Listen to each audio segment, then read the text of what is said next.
I read this thing, right, online, so it must be true, where everyone who's under the age of 30 is going to live till 160.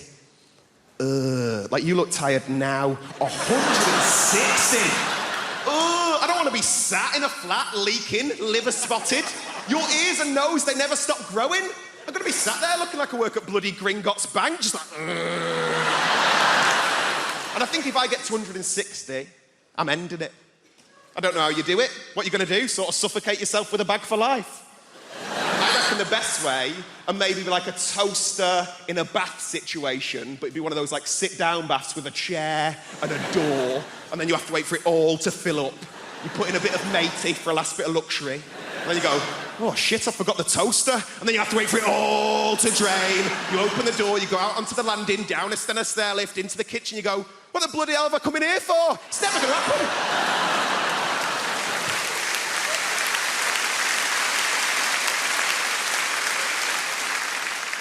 I'm trying to do more nice things, though. That's what I'm trying to do. Because I've never really done anything with my life. I did a thing recently. I went to go and give blood for the first time. Has anyone ever done that?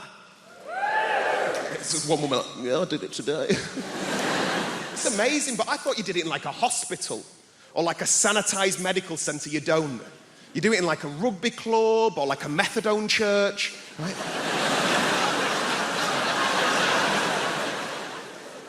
I turned up to this bingo hall near my nan's house, right? I was greeted by the second moodiest person I've ever seen in my life. It was a woman called Linda. Like, her name badge said Jean, but she looked like a Linda. Do you know what I mean? Like short bob, gelled fringe, good at darts. She weren't happy. I turned up, she goes, have you got an appointment? And I went, no. And she goes, have you filled out a form? And I went, no. And then she threw this form at me, and as I'm walking off, she goes, thank you very much for giving blood. We really appreciate it. Giving blood is the greatest gift anyone could ever receive. And I'm thinking, Linda's never been given a slow cooker. So, take this form, I start filling it out. I had to use this woman's eyeliner because Linda wouldn't lend me a pen. Just filling it all out. And as I said, the only reason I went to go and give blood is make myself feel like I'd done something with my life. And instead, I'm faced with all these very serious adult questions. It was things like, have you ever been to Africa? And I'm like, no. And he goes, have you ever had sex with a man? And I'm like, no. And he goes, have you ever had sex with a prostitute? And I thought, I've done fucking nothing with my life. Nothing. Have you injected drugs? Have you spoken drugs? Have you had any treatments in the last 6 months? I panicked. I went, oh, well, me and my mum have had facials off Groupon. Not the right answer. Weirdest question, are you HIV positive? I was like, what? Like, no. Like, if anything, I'm against it. And then they took me off into this room, and there's all these sort of like Sharons and Johns lay on beds with sort of needles in their arms. Like, it looked like a spa day for smackheads.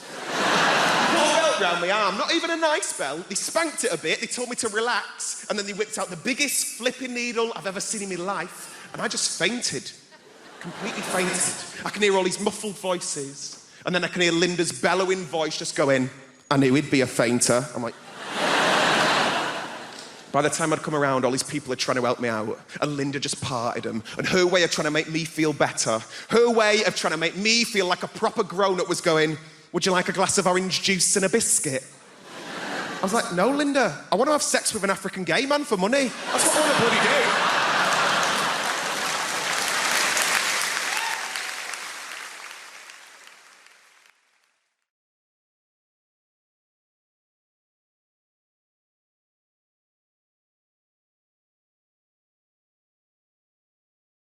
You do a thing in the UK called pre-drinks. Pre-drinks, all right? Some people call it prinks because they don't even have time to pronounce the whole word before they get on it, all right? Pre-drinks. I had no idea what it was. I had to ask my friend. I was like, Di, what the hell are pre-drinks? He said, Ignacio, it's great. We drink at home before we go out to go drinking. I said, that is the stupidest shit I've ever heard in my life. I said, why would you do this? He said, you know, just to warm up to get ready to go drinking. I said, that doesn't make any sense, all right? You don't do it for anything else, do you? You don't go, we're going to go to the cinema, pop a fucking DVD in before we go to the cinema. Nonsense. Just fire up the old Netflix and do shots of popcorn. Is it made before we go down to the cinema? Craziness. Everything revolves around booze, okay? People in this country start drinking around about 13, 14 years of age. Does that feel about right? 13, 14. Some of you, depending on where you're from, younger, some of you older, all right? I get that. But I came over, I visited as a teenager, and I found out the way it works, all right? I was trying to fit in, and they were like, right, what we're gonna do, we're gonna go down drinking in the park, all right? We're gonna go drinking in the park as teenagers, all right? I was like, right, they go, right, we're gonna steal booze from our parents, and we're gonna go down the park, all right? I was like, okay, no problem. So I showed up to the park, all right, feeling like Jason Bourne or something in my backpack, and I think, pull out the stuff, all right, what's in there? They were like, what the hell is Rioja?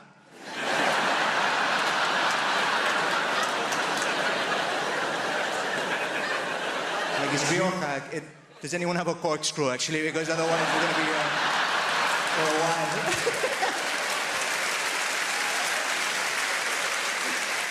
The thing is, like, kids do that, and if they can't steal the booze from their parents, what they do is they'll stand by an off license, all right? And they will wait for somebody to walk past who looks just dodgy enough, but not too dodgy, so they can offer them money and go, hey, can you go in the shop for me and pick me up some beer, some vodka, whatever, we can go down drink in the park, and that person will go get the cash, and then you go there, you get shit-faced as teenagers, it bonds you, okay? It brings you together. At least that was my experience, okay, back in the day. But times have changed, all right? I went to back where my mother's from, okay? My mother's from a little town in Wales called Pontardawe, all right? Don't know if anyone's heard of it. Tiny little town, Pontardawe. Pontardawe is a Welsh word, all right? Pont means bridge, and Dawe means over a shithole, okay? It's not a delightful place to move to from Mallorca, is what I'm trying to say, all right? My mother hates that joke. She's like, Ignacio, please stop saying that. They've taken all of the trolleys out of the canal, all right? Can we... But I was visiting and I was walking to see my mother and I passed an off license, okay? And there's this kid stood by the off license as I'm passing, all right? And he clocks me and I've got my guitar on my shoulder, so he's thinking, this guy's got no prospects. So he comes over to me with his cash, all right? And he was like, hey, could you maybe go in the shop? I'm like, I know where this is going. He goes, can you pop in the shop? I'm like, right. He goes, if I give you this money? I'm like, yep. And he goes, and get me some. I was like, I know where we're going. He goes, vape. I was like, what? He goes, vape. I said, seriously, vape? He said, yeah. I said, what flavor? He said, cherry. I was like, of course, cherry vape. All right, rock and roll. I go in the shop. I'm laughing to myself. I can't believe these kids asked me for cherry vape. How times have changed, all right? I go up to the counter. The guy behind the counter must have thought I was insane, all right? I'm laughing the whole way through the shop. I grab the stuff, pay for it, put it in the bag. I walk out. I'm laughing on the way out. I give the kid the bag. I go, there you go, pal. 20 Marlboro Red and a bottle of vodka. Grow up, you little shit. What is this? Vape nonsense.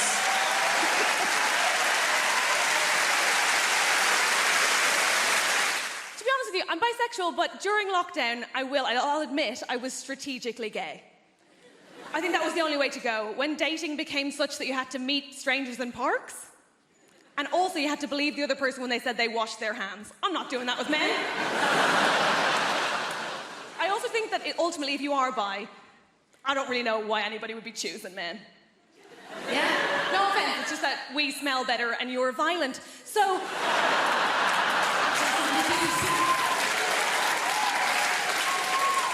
The men who don't laugh at that unnerve me most, yeah. Okay.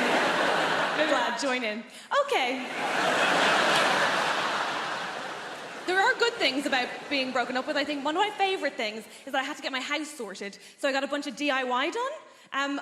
I think DIY is amazing. DIY, in particular, there's one silver lining, and that is that DIY reminded me of something I had long forgotten the point of, which is, of course, men. You're amazing, aren't you? Specifically, I'm a fan of a subgenre of men. They're called handymen. Do we know these guys? Oh my God, they're wizards. I love them. They do magic. I adore them. You're not sold. That's okay. I had one lad in one day, had a bunch of photos and art on the floor, left, came back, on the wall. Oh, I'm sorry, these guys are defying gravity and you're not impressed by that? Incredible, I'm obsessed with them, I love them. I also had one day where I had two men in, I know, very exciting, and I had a bookcase, right, that needed bolting to the wall. I said, can you bolt that to the wall? They said, yeah, of course we can. I said, cool. Just so you know, even if you bolt it to the wall, the floor is uneven, so it will wobble. They said, no, don't worry about that, sure, we'll just get some extra wood and pop it under it. What? get some MDF and pop it under it. What is this witchcraft? Here's the thing, Apollo. They did. I was like, I will suck you both off. Obviously, I had to think about it afterwards because head was my first reaction, only my first reaction, I think a normal one. My second one was, of course, to wonder how I am a woman in her 30s who doesn't know how to do any DIY. And I think the obvious answer there is that men are keeping it a secret to remain relevant. And that's not on me, right? But I do know some women can do DIY. I date soft butches, I'm aware. But genuinely, I mainly know because a woman came to my house from British Gas, very modern, and she fixed my boiler, right? And after she was done, she said, okay, that's all done, all sorted. Just before it works, you will need to bleed the radiators. I said, what? She said, oh, for that to work, you're just going to need to bleed the radiators. I said, the butch one left. What are you saying? Sorry? Can't really hear you behind all of my hair. What's happening? She goes, do you want me to show you how to do that? I said, is that allowed? Women in the room, look at me. Come here to me now, focus, right? Did you know that that is just turning a key and waiting for liquid? It is basic hand job stuff, and no one will tell you.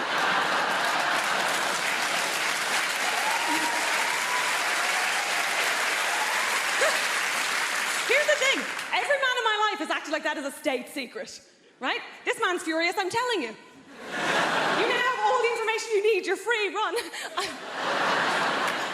My dad bleeds a radiator in such a way that I thought he used his own dick. I thought there was actual blood involved. He'll go off with a bunch of tissues being like, I will do it, do not look, I will do it. Anyway, she fixed my boiler, so I was like, I will eat you out. They all said no, I had to pay both times. It's hard out there. I'll set the scene. You're in stirrups, so it's like you've been riding a horse and then the horse has fucked off.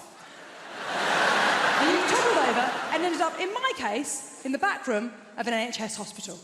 Then what has happened, every time I've been for a smear, and I don't know, some they're rolling out just for me, but every time I've been for a smear, what seems to happen is a doctor will come over and they'll go, hi, Miss Ruffle, thanks so much for coming in. It's really important you keep up to date with your smear test. Now listen, if this is a problem, you can absolutely say no. You can totally say no. It's not a big deal. But would it be all right? We have some trainee doctors in today. Could they all come in? And you want to go, no, there's a horse on the loose. Could they go and get that? But you love the NHS, so you've got to go, yes, of course, no problem, it's absolutely fine. And then what happens is between 65 and 70 trainee doctors come in. There's loads of them. It's like a walking tour's got lost. It's not good. I also need to let you know something.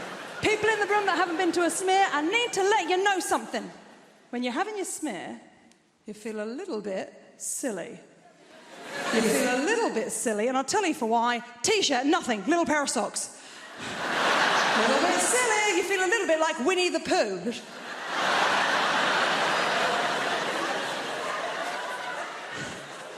The doctor's back. She says, Miss Ruffle, would it be okay if one of the other trainee doctors did your smear?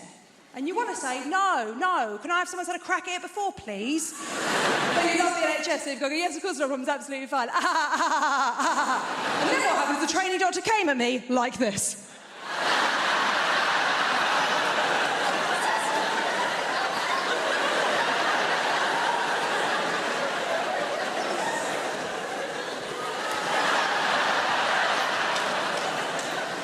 The doctor's back. She says, Miss Ruffle, would it be okay if one of the other trainee doctors did your paperwork?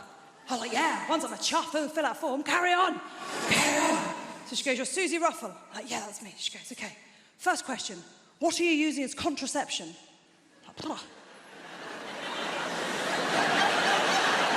Undercut on the Doc Martens not enough? What more do you need? I said, I'm not using contraception. She went, oh, well, if you're sexually active, you do need to be using contraception. And I was like, oh, no, I don't. She went, no, you do.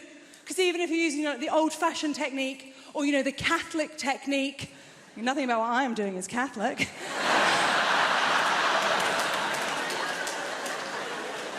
She said, you should be very careful. You can have a baby tomorrow. I think it will take 9 months. I've I've got 4 GCSEs. You're nearly a doctor. You should know that. And she wasn't picking up what I was putting down. And what I was putting down was a KD Lang album. So eventually I just had to come out. Now, of course, there'll be queer people in the room.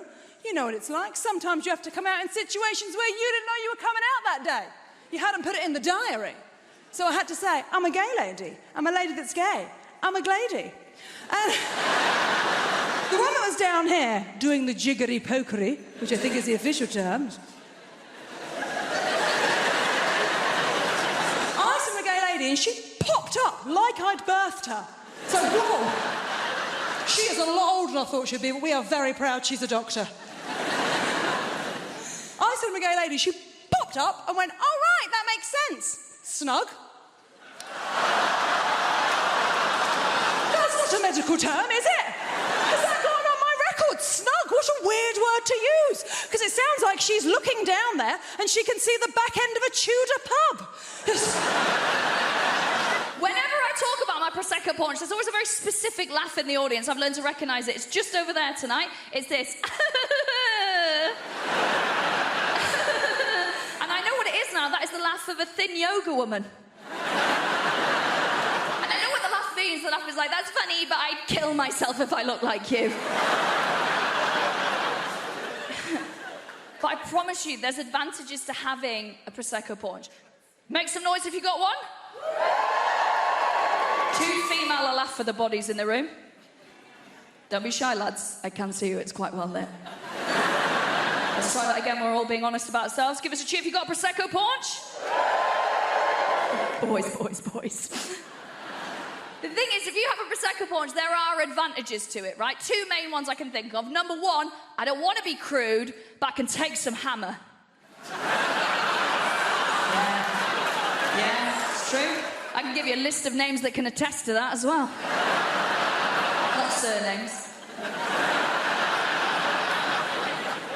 Now, the other thing is my Prosecco paunch always gives me the greatest slice of joy, right? You know those 3 incredibly hot days we get that we pass off as the summer, right? I absolutely love those because that's when I get all my tanning done. I'm taking it very seriously. I go and get a chair from the kitchen. I go and put it slap bang in the middle of my garden, right? Because all the sun hits there. I've not got outdoor furniture. I'm not a Tory. So I pop it there. And then I get as naked as is legally possible. So I've got full spaniel's ears out. Smallest knickers I can find. You might be worrying about me now, because this is obviously filmed in London. I live in the countryside. I've not really got neighbours. I've got one lad who can see into my garden. He's depressed. He's not looking out his window for 3 weeks. We're fine, right? I also get very precious when I'm doing my tanning, right? Very precious. So what I'll do is I roll my knickers down as small as I can get them, because I'm like, I don't want tan lines, actually. I don't want tan lines. I got a bush like a badger, but I don't want tan lines. It's got TV. I don't want tan lines. I'm not allowed near cows. So I lie there, drinking it in, and as I lie there, think to myself, you know what? I am going to get up, and I am going to go to the freezer, and I am going to treat myself to a 3rd Magnum of the day. Because I'm a special princess, and I do deserve it. Thank you. But all the people who are allowed ice cream up there in that one section. Lactose intolerant in the stalls. Closer to the toilets, it makes sense. So I'll decide I'm going to treat myself to that Magnum. And then I'll wait another 40 minutes till I can actually be asked to get up and get it. And then when I get up and get it, this is where my Prosecco paunch really steps up. Because as I stand up, I will hear the sound of my own gunt peeling off the top of my own leg. Yeah. Don't go, Don't pretend you're not turned on. It's embarrassing. Incredible noise. It's like this. That's my mating call. It is. I just see a row of bald heads along the fence like that. It's just divorced dads who are like, is that low self-esteem I can hear? Do you want to come to Pizza Hut and be a mum for 2 hours? Oi, this is nice, isn't it? Yes. Is anyone here in their 40s? Is it? You're not in your 40s? Have you guys started walking like this yet?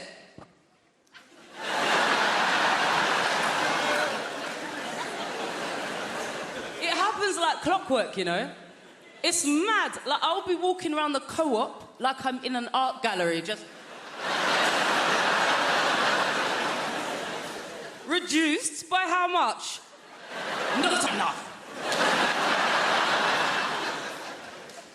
That and I've got a boner for linen. Ooh. Innit? I literally go out shopping for fabric and I'm like, give me a fabric that will crease really easily. Yes. I want to iron it for at least an hour. That's for me. That and candles. Woo! Now listen, I used to party hard. And I found that burning your money via candles is a great replacement. When I say I like candles, yeah, I'm going diptyque, baby. Thank you. I'm going Joe Malone. Fig for me. Which also, like, I'm from a council estate. What does fig really smell like? Does anyone... I'm just going on what Joe Malone told me, you know what I mean? These candles are expensive. I reckon for a £5, I could probably buy 50 figs, chuck it in the oven and just waft it around the house a few times. The dream is, yeah, I want enough money that I can light a Joe Malone candle when it's just me in the house. Come with me, people. Can you imagine coming home to your yard, it's just you in, and you're like, you know what? Fig for me. As it is, if you was over my house and I had a candle on the go, no lie, after about 20 minutes, I'd start thinking that's about £17 worth of scent now. What kind of friend is he anyway? Is that enough? I realise there's nothing more insulting than someone lighting your scented candles when you're not there to enjoy the scent. Innit? I had my brother house sitting for me, right? I was away for a couple of weeks. I walked back into the house. As soon as I opened up the door, I was like... I walked into the front room. This guy is reclining on my sofa, lighting his spliff with my Joe Malone candle. The ash was falling into the wax. I was like, you all right? Yeah, you good? Now, we know as British people, when our voices go high like that, we mean the opposite, right? The higher our voices go, the less we're about it. You know what I mean? If someone's like, you coming to a party? You're like, yeah! What that means is, I'm not coming to your party, mate. So I said, you all right? What you doing? He's like, oh, it's just a bit of mood lighting, innit? It's like, IKEA tea light is mood lighting. That's not even it. It was a 3-wick candle. Only 1 wick was lit. Thank you. It's chaos out there, isn't it? We like to convince ourselves we're logical creatures, but we're not. And it's chaos out there. It's madness. They sell matches in petrol stations. It's chaos out there. Like, I was listening to this debate show recently on the radio, and they were talking about cannabis legalisation. And the people in the cheap seats are very excited. They were talking about it, cannabis legalisation. And there was a guy on there making some pretty good points, and he kept saying, look, there's no logic to the fact that you can buy alcohol in this country legally, but you can't buy weed, which is a far less dangerous drug. And some of you, well, yeah. Look, some of you might agree with that, and some of you might not. But the thing is, that argument ignores the huge swathes of things that we can buy. There's absolutely no logical reason for us to be able to buy. Like, yeah, you can't buy weed. Maybe you should be able to. Do you know what you can buy? Do you know what every single person in this room could buy tomorrow, if we wanted to, and there's no debate as to whether it's right or wrong? A horse.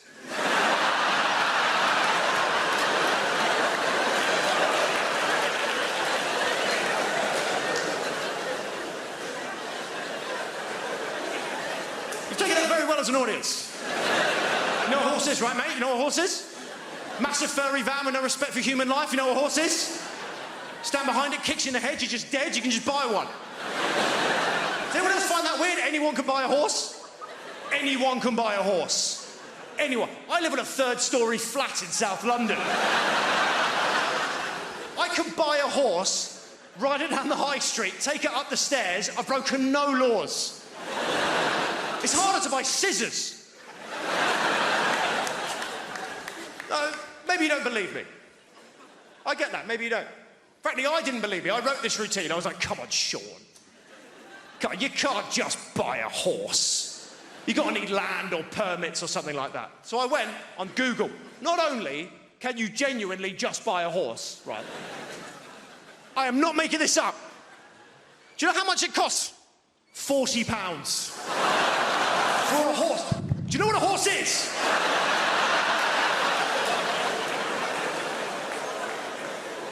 When word gets out, it's £40 a horse. Society is going to change immeasurably. I mean, for a start, Uber are finished. It's over. It's done. Honestly. You think Friday nights are rough as it is. You wait until every stag do in the country's got a steed dressed as a minion, all right? In many ways, might be the best thing that ever happened to us. I do think that. Think of all the problems it could solve if we went back to horseback. Think of it. Biggest problem at the moment, cost of living crisis. Petrol's through the roof. How am I going to get around? I can't afford my car tax. £40 horse, one payment, easy, done. £40, you can go where you want. You might be thinking, well, sure, you need to clothe a horse, you need to feed a horse. Here's the thing with a £40 horse. No, you fucking don't.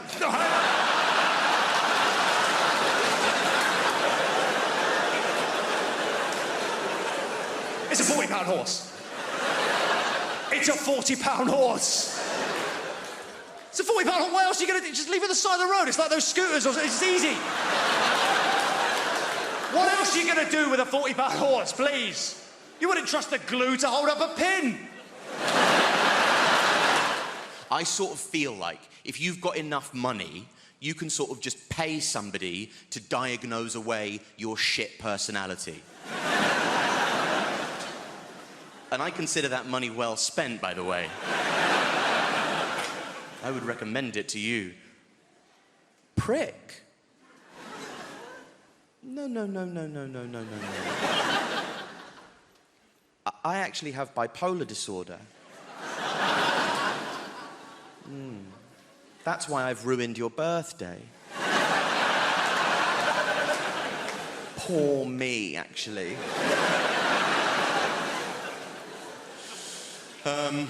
Now I always thought there was a system. Like, adult ADHD has changed everything for me. I didn't realize that was a thing. I thought it was a childhood thing, but now there's adult ADHD, which has confused the whole process for me. I thought the process was that if you had a child who was shit, you would say that they had ADHD. And if that child who is shit grows up to be a shit adult, you would say that they had bipolar disorder.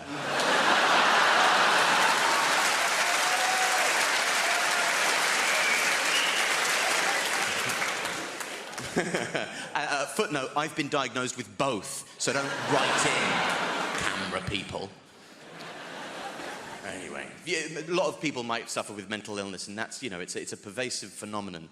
A lot of you might have depression. That's your sort of garden variety mental illness. That's your standard fare. And if you do have depression, my advice to you and the community at large would just be to keep it in there. Bottle it up. Whatever you do, don't tell me about it, because I don't care. I don't care if you're depressed. I'm bored of it. I just don't want to hear about it. And I just can't be. And also, it's just not a good thing. If you have depression, don't tell me. Because as somebody who suffers with depression, you should know how pervasive depression is, that many people suffer with depression. So if you tell me that you have depression, that might make me depressed. And that doesn't really feel like a problem halved, does it?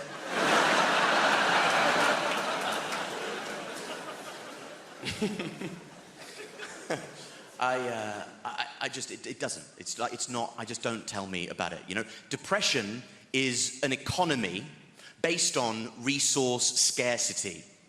And what we've done now is we've flooded the market with depression, and it's lost all of its value, and I don't care if you're depressed.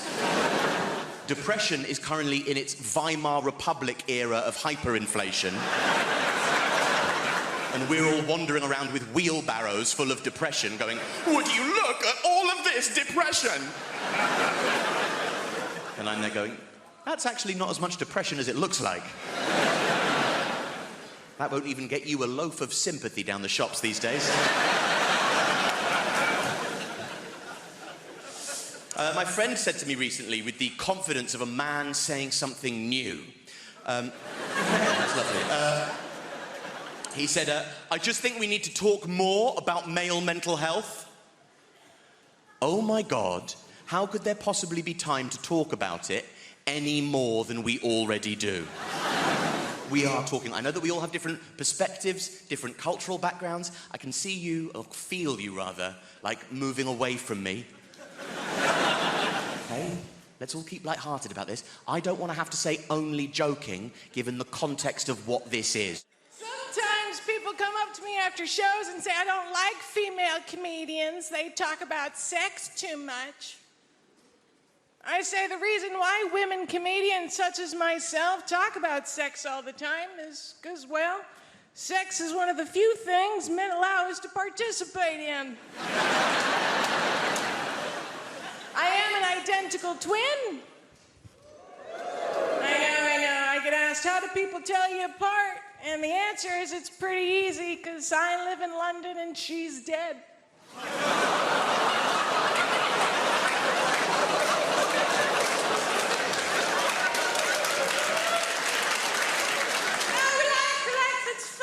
She died at birth. Which I'm absolutely okay with, because that means I'll always be the pretty one. You'll be relieved to know that being American is not my only disability. I also have a very mild form of cerebral palsy. It's not a big deal. In Japanese, it's called no seishou ni mahi. Sounds very exotic.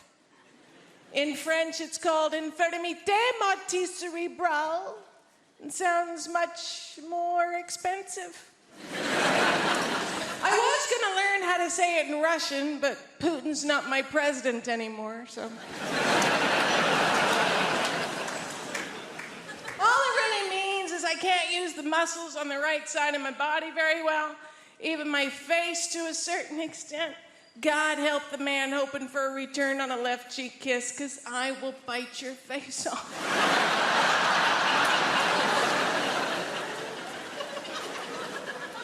Mostly, though, it's my right arm and hand that I can't use. I can place most things in my hand and hold them. I can also give people the finger, if you're into that sort of thing. Just takes 20 minutes. And when I walk with a limp because I like big dicks if I can not. I do. My mom, she feels responsible for my disability because she is. I don't want you to get the wrong idea. I love my mother very, very much. If it wasn't for her, I wouldn't be a comedian. But I would be able to use both hands. I moved to London 5 years ago, but I've been coming to the UK every summer for years and years before that, because I fucking love you guys. I do. Genuinely cannot get enough of you and your no-can-do spirit.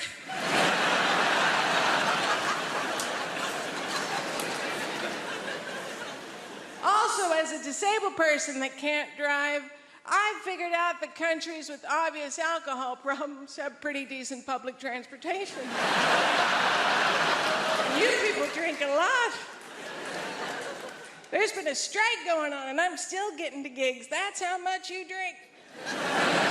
We Americans, we don't drink as much as you. We physically can't. We're on too many opioids.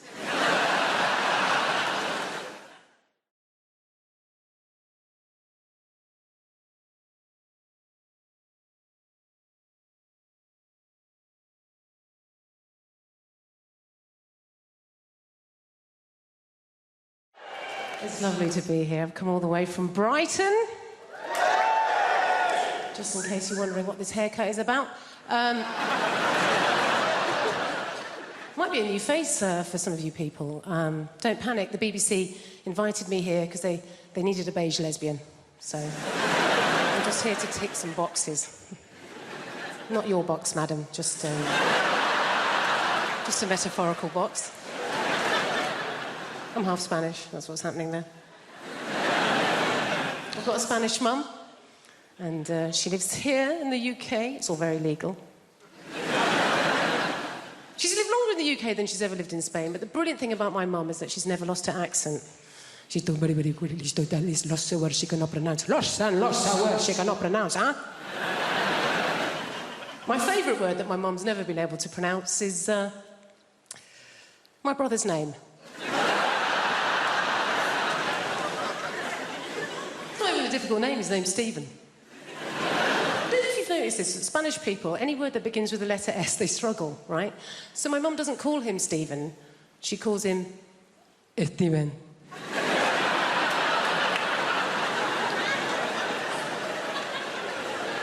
What's his name, Mum? Steven. Is it? Isn't it just Stephen? Jennifer, I know his name is my son. It is Steven! You don't want to mess with my mum. She's not like British people here in this country. We can be quite passive-aggressive, can't we? She's just very aggressive woman. I don't know how my mum's never really coped in this country, and I think it's because, like a lot of Mediterranean people, she's quite loud, yeah? She's got one volume, it's like this. Hello! How are you? Whereas in this country, particularly if we're middle class, we tend to be low talkers, don't we? We don't like to raise our voices, do we? Why? Because we've got money.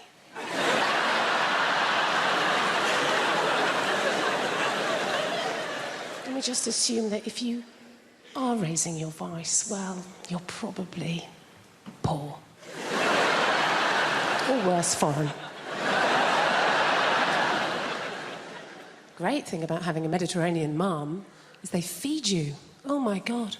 She's always feeding. That's her way of showing that she loves her children, is to feed us. You know, I can remember going around friends' houses, you know, like English mums. Go around an English mum's house and the conversation with mum's more like this. I think you've had enough. My mum will feed you till you puke. Anything could be going on in my life and my mum will relate it back to a meal that she's cooked. Do you know what I mean? Like, so good or bad, particularly if I'm depressed. If I phone up my mum and I've had a terrible day, yeah? I phone up my mum, conversation always goes like this. Oh, Jennifer, my God, I'm so sorry to hear that you're having a hard time right now. But you know what? Don't worry, okay? I made a soup. Come home, you sound hungry. I made a chicken curry, I made a lamb tagine, I made a casserole, Jennifer, I made some tortillas, some paella, some curry, Jennifer, you love the curry, maybe some meatballs, some pork ball, beef ball, aniseed ball, banana ball. You're a lesbian, you don't eat enough balls, please. Come home. Eat my balls. Little request, if you know anybody who works for WhatsApp, just tell them to let us delete the message entirely, like it was never sent. Don't delete the message, but still write, Neil has deleted the message. Like a little telltale informer. So that your friend still texts you and goes, what was in that message that you deleted it? You know when it says delete for me or delete for everyone? Who picks? Just for me, and just go and delete it for me, yeah? Yeah, still want them to see the awful stuff I've written, but I don't want to be reminded of how much of a dick I can actually be, yeah. It's like getting a tattoo removed and walking into the laser place going, what are my options for tattoo removal? You got two options. First option, we shine a laser on your leg, remove the tattoo so no one will see the tattoo. What is my second option? We shine a laser in your eyes so you won't see the tattoo. I'm going for option number 2, please. Thank you very much. I bought a new phone. I fell for the ad. You can put the phone on somebody else's phone and you can wirelessly transfer the charge. And the company thinks people are going to use that. No one's going to use that. Your charge is the single most important thing in your life. Look at your friends. They would prefer to donate a kidney to a stranger than to give you 5% of their mobile phone charge. Have you ever been abroad Yeah? You ever been abroad? You bring one adapter, one charger between you and your spouse. The UN level of negotiation involving getting the charger back from the person you love. Can I have the adapter, love? Can I have the charger? Can I have the adapter? Can I have the adapter? And they hit you with it. Absolutely, Neil. But what battery percentage do you have? And you look at the person you've chosen to spend the rest of your life with and you lie like a mofo, don't you? 3%, 2%, 0.5%. I've never even seen 0.5% in the mobile phone before, to be honest with you. Show me your phone, I'll plug it in for you. I can't show you my phone. Why can't you? I'm having an affair. Are you hell having an affair? Show me your phone! We'll be in Spain. My wife will go and have a shower before we go out. She'll leave the bathroom door open and the shower door open. That is not an invitation to join her. You'll make that mistake once in your life, let me tell you that. It's because she doesn't trust you to not unplug her phone and plug your phone in. And she's right, because that's exactly what you do, isn't it? And you plug her phone back in towards the end, so you got plausible deniability. You plug out my phone. I did not plug out your phone. It went up by 2% after a half an hour shower. That is because Spanish electricity is different. You plugged it in during the siesta and the wires were asleep. That's how it works here. If I talk to you in the front row, hope you know I'm just messing. You get great answers. I said, a farmer at a gig once. I said, what do you do? He goes, I'm a sheep farmer. I said, I read recently sheep can recognise individual human faces. He went, well, as long as they can't give evidence, I should be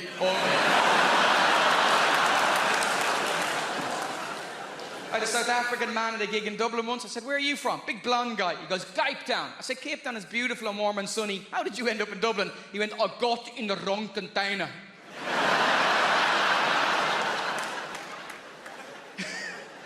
The Irish guy, lovely fella, big guy, you know. Apparently we're going to be the most overweight country in Europe in a few years.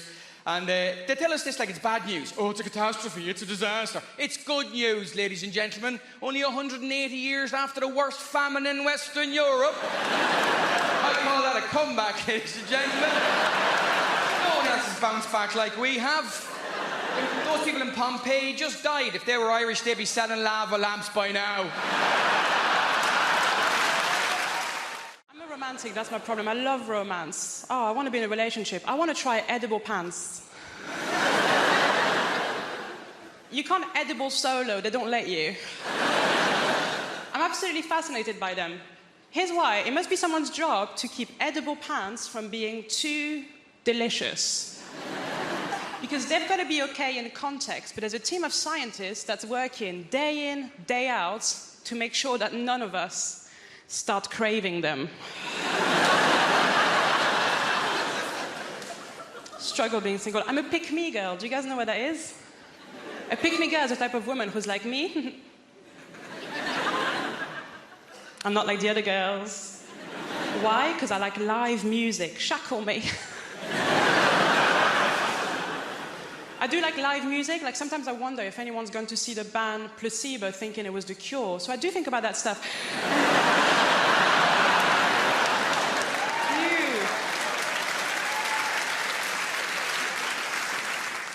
Love live music. I went to see ABBA Voyage. Have you guys seen it? ABBA Voyage, if you haven't seen it, it's incredible. It's ABBA. They've got holograms now.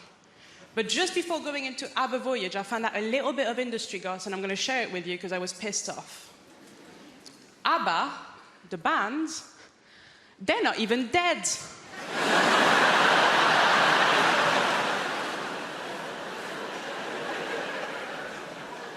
And they've got holograms, is it? You can't have holograms if you're alive. Hey, ABBA, go to work.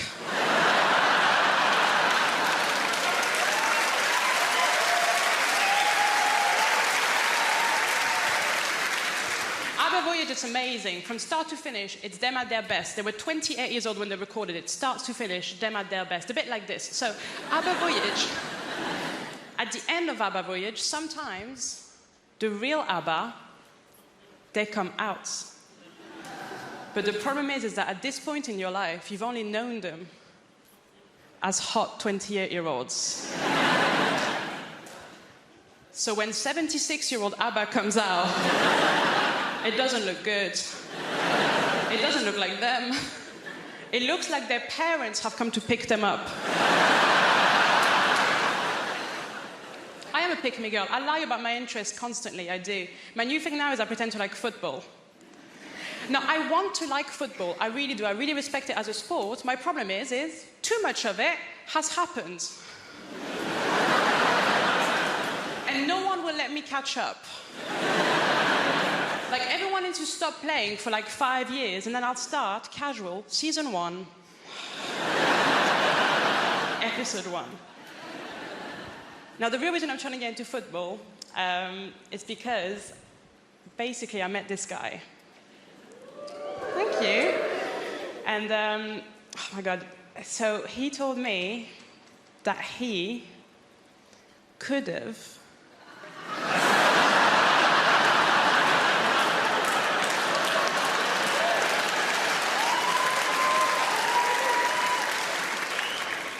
Do you guys know him? That's weird. He does have a lot of friends. He said he could have gone professional. But then, and this is so sad,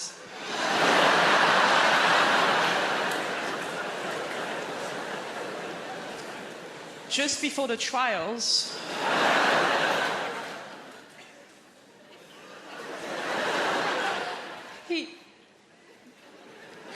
he didn't have the skills.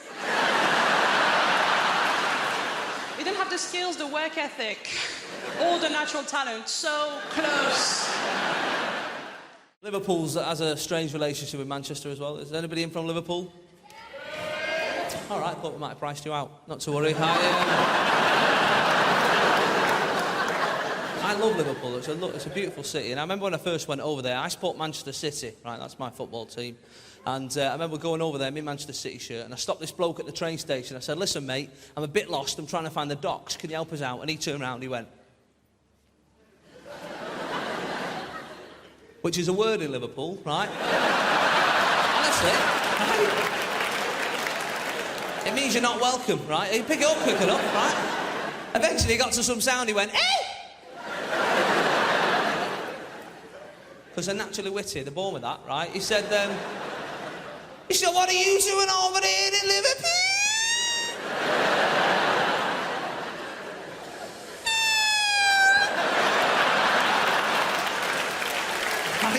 I love him.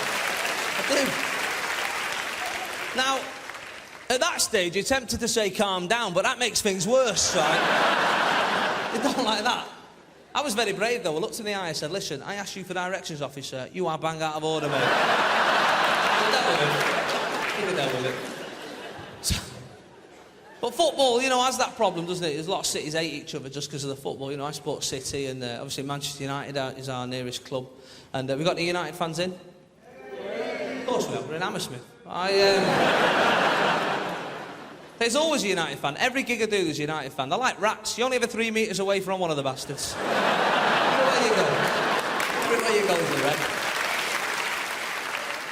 I love football, but I'm getting to this stage where I'm starting to dislike footballers. I don't know if anyone else has this problem, right? But these, like, multi-millionaires running around the pitch, you know, every 5 minutes. I've hurt myself. There was a bloke a few weeks back, he missed 3 Premiership games with a dead leg, right? Now, that's not an injury, is it, a dead leg, right? When I was a kid, I had 3 dead legs in one day once, right? And that was for free. I still have to do PE and walk home. That's not an injury, mate.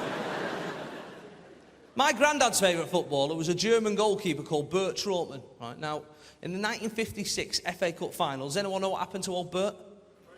He broke his neck. Look at you, like the quiz team. Bang, straight in, no messing about. He broke his neck and carried on playing, right? That's how hard they were in the 50s. The metatarsal, not even invented in 1956. He just got up, carried on diving about with a wobbly head, right? Not bothered. Not bothered. Not these days. It's the fans keep shouting nasty things at us.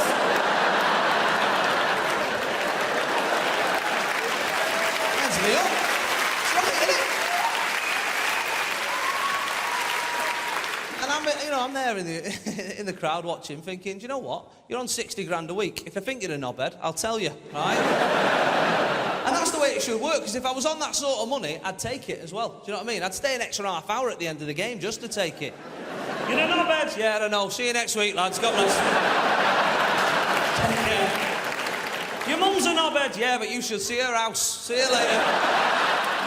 When I found out that I was going to do this gig, I immediately put together a message and I pinged it out on our family WhatsApp group to my husband and my children, because that is the kind of rock and roll comic I am. And my son, my teenage son, wrote back to me at once, and his message said, "Thug life chose you, brah."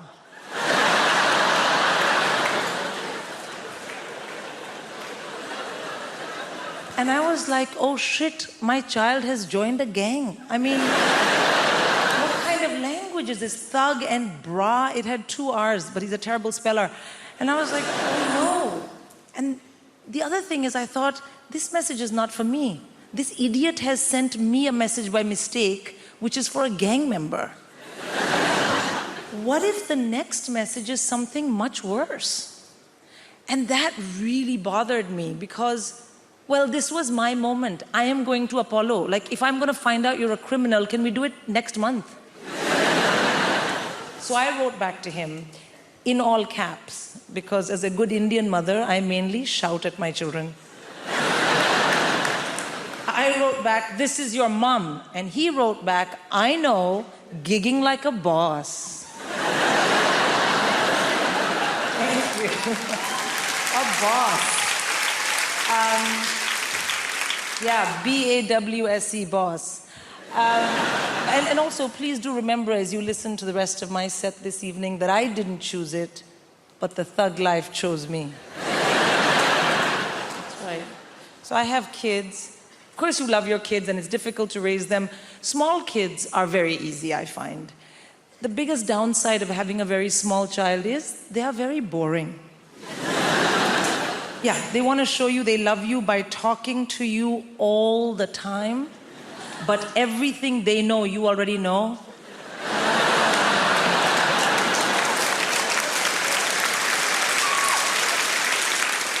I mean, literally zero value add in any of those conversations.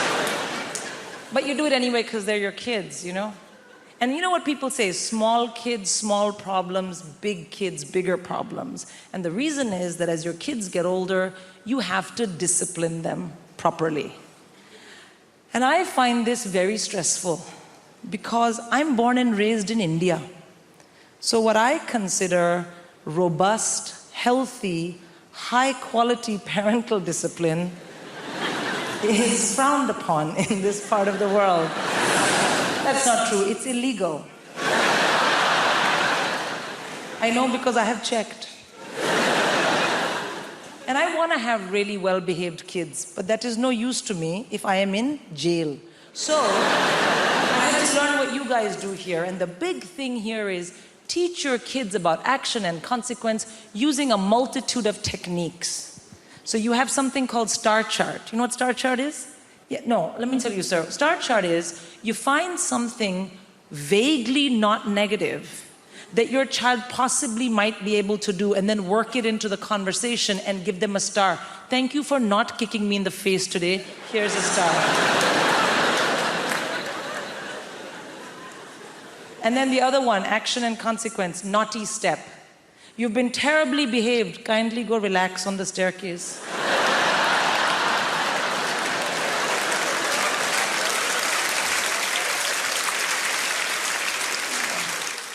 So the winter's drawing in. It's over. The summer was over. We never even had a summer. It was so depressing. Nothing happened, except there was a lot of rain, a great deal of rain.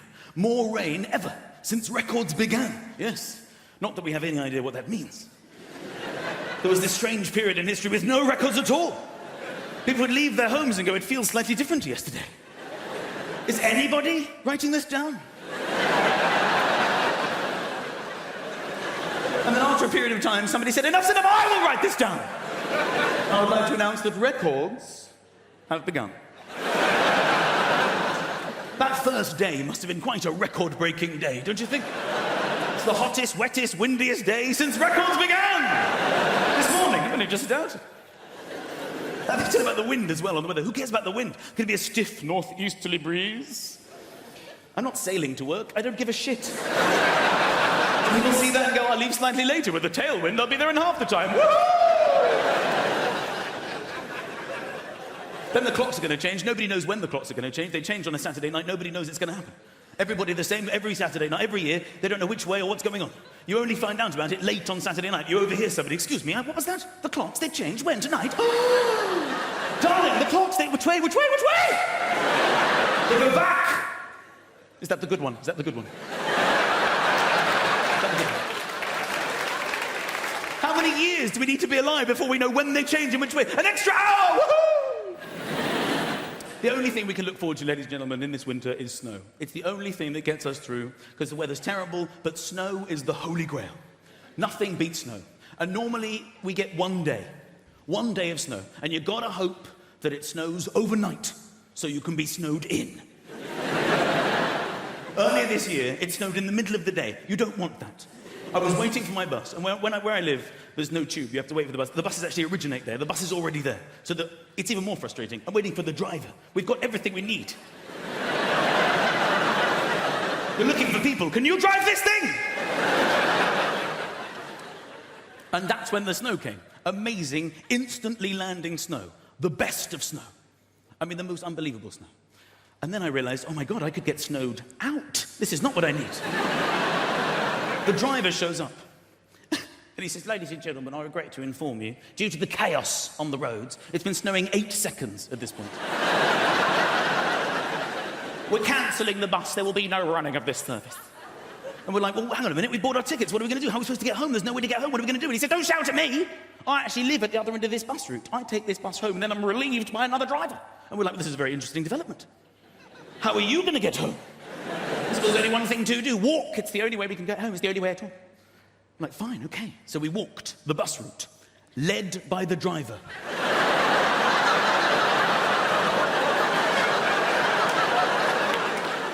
We came to the first stop. We had to tell the people waiting, there's no bus. And they joined our imaginary bus.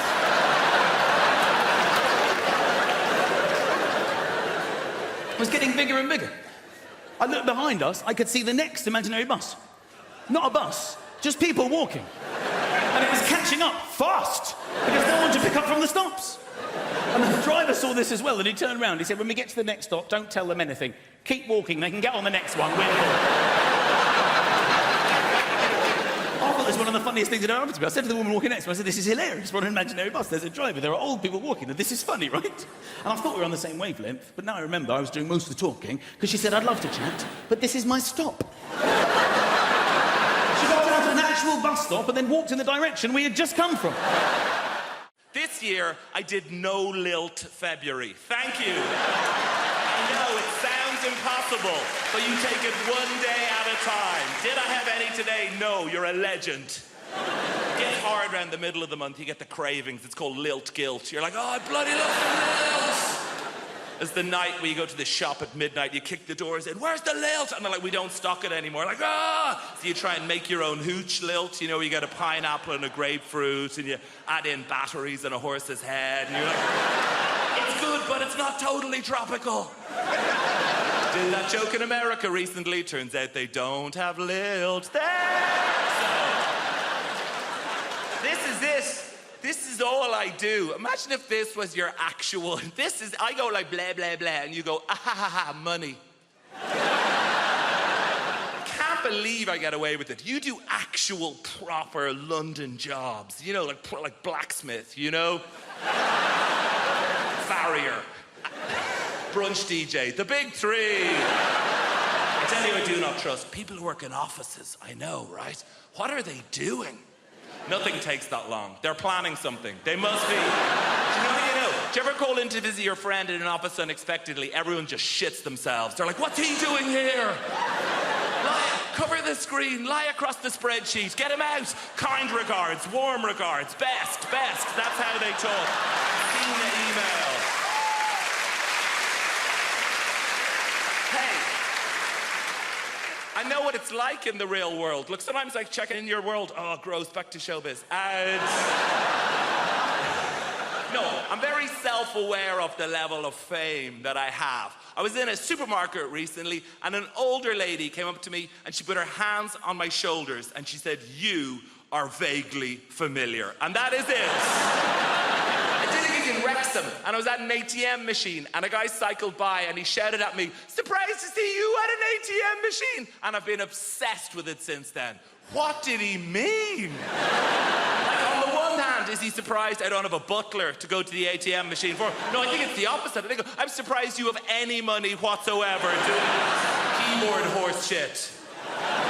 Here's my greatest ever showbiz tale. I did a gig in your Milton Keynes recently, thank you, and I was staying in the Milton Keynes Hilton, and she is the least well-known of all the Hilton sisters.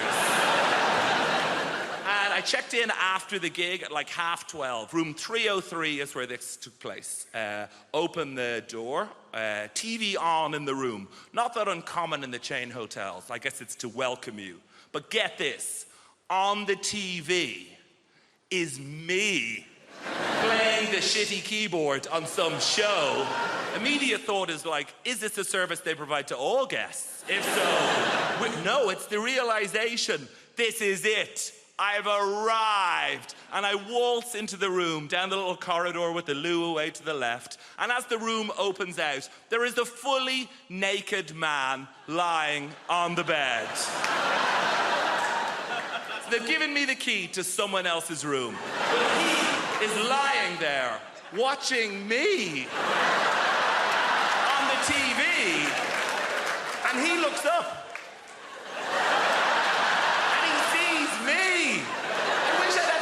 To think of something smart. What I say is like, "Oh shit, sorry about it." I could have said anything and I'd be a legend. I could have been like, "Oh, you enjoying this? Ah, no boner," and just walked out of it.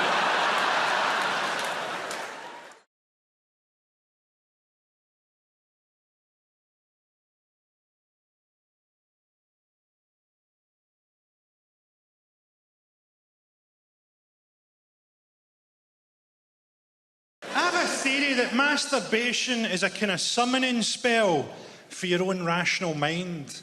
Because we're all so driven by hormones and by desire. Sometimes you've got to have a wank to speak to your real self. You have a wank, you go, "Oh, I should have shagged my ex one last time. I'll text her, I'll meet her, I'll shag her." And then you come and a little voice comes on in your head that goes, "Yeah, don't do that, mate."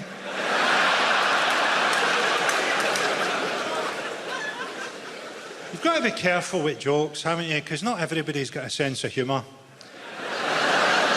I can remember when I first realised not everybody's got a sense of humour. I was 13, I was at school, and we were doing a class on stereotypes. The teacher was a really good guy. He's just talking about how stupid stereotypes are. And he was talking about a stereotype that day that's so old-fashioned and so Scottish that you definitely won't have heard it. Have you ever heard the stereotype that deaf people are really strong? That was a genuine thing when I was growing up. Deaf people, particularly deaf and dumb people, were believed to be really strong. And the teacher said, "Think how stupid that is. Have you ever seen a deaf contender for the heavyweight championship of the world?" And me, aged 13, I put my hand up and I went, "There was one, sir, but he was disqualified for punching after the bell." And nobody laughed. And I knew right then that life was going to feel pretty long. You've got to have a bit of leeway with jokes, haven't you? I can't write jokes for the average person, can I? The average person is Chinese.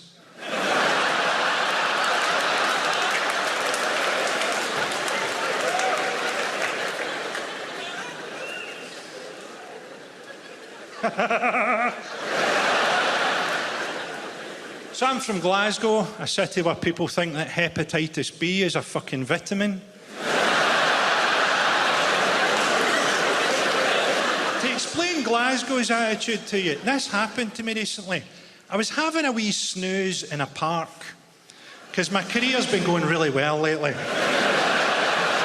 I was having a wee doze under a tree, and a guy came up to me and he went, "Do you know your problem? You're fucking unapproachable."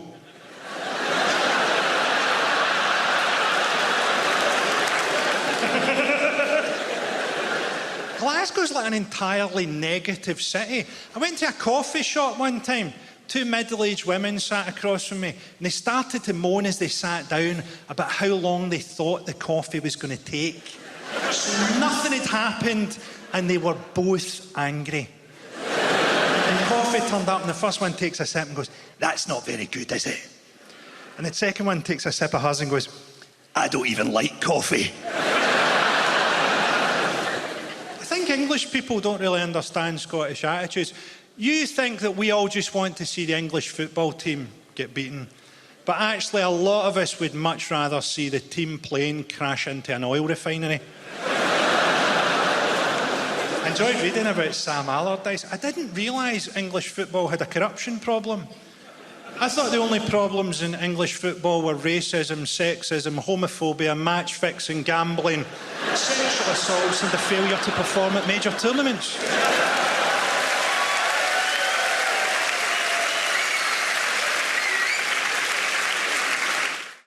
I've got the memory of an elephant. I remember one time I went to the zoo and saw an elephant.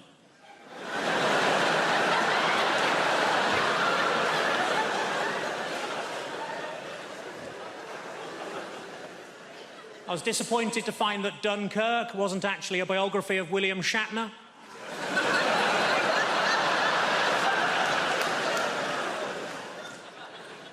I accidentally kicked my dog early and it bit me on the bollocks. My mate said it's karma. I said, no, if anything, it's even more angry.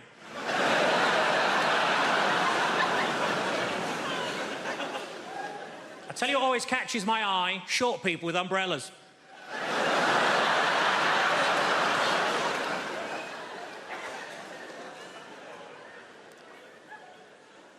I put on a lot of weight, so I rang up Weight Watchers. I said, it's an emergency, can you send somebody round? And they said, yes, we can, we got loads of them.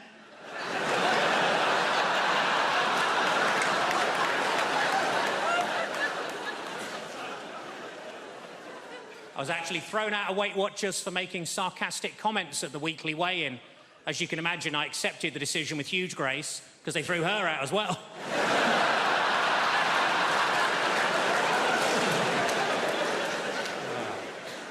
I was watching TV, the announcer said there's a documentary about the clitoris on the red button, but I couldn't find it.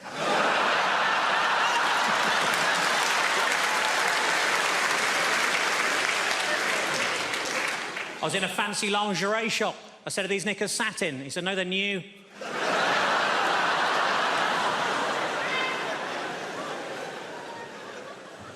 I didn't know what to get my little niece for Christmas, so I asked my sister what she's into. Apparently, at the moment, she's mad about frozen stuff, so I got her some oven chips and peas. It's been a tough week. I got myself a memory foam mattress, and now it's trying to blackmail me.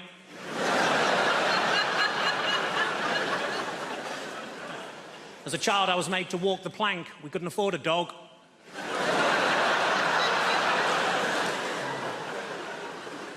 I went on a positive thinking course. It was shit. You would be. And it was half empty. The area in a Nando's between the front and back door is called the peri-perineum.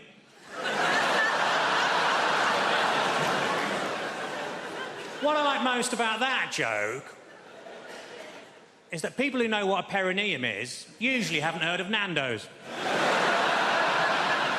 Ironically, there's only a very small overlap between the two. The doctor told me to lose some weight. I said, how? He said, don't eat anything fatty. I said, what, pies, chips, that sort of thing? He said, no, just don't eat anything fatty.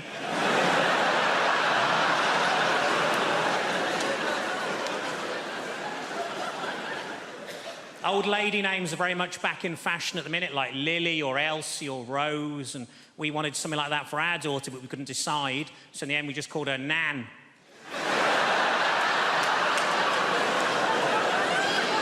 Grow into it. Any Welsh people out there? Tell them! Tell them how good it is now! Oh, it's not shit anymore! We spent millions, so it's not shit for you. That's the whole... Welsh people, where are you from? Fair enough, it's shit. Yeah, quite fair. Yeah. I'm trying to explain that the place has improved and you lob Swansea in just to... Lucky Swansea's still a desperate dump, isn't it? Let's face it. Devoid of any hope whatsoever, Swansea. Have you been? There's a sign on the way in that says, kill our children, not your speed, isn't there?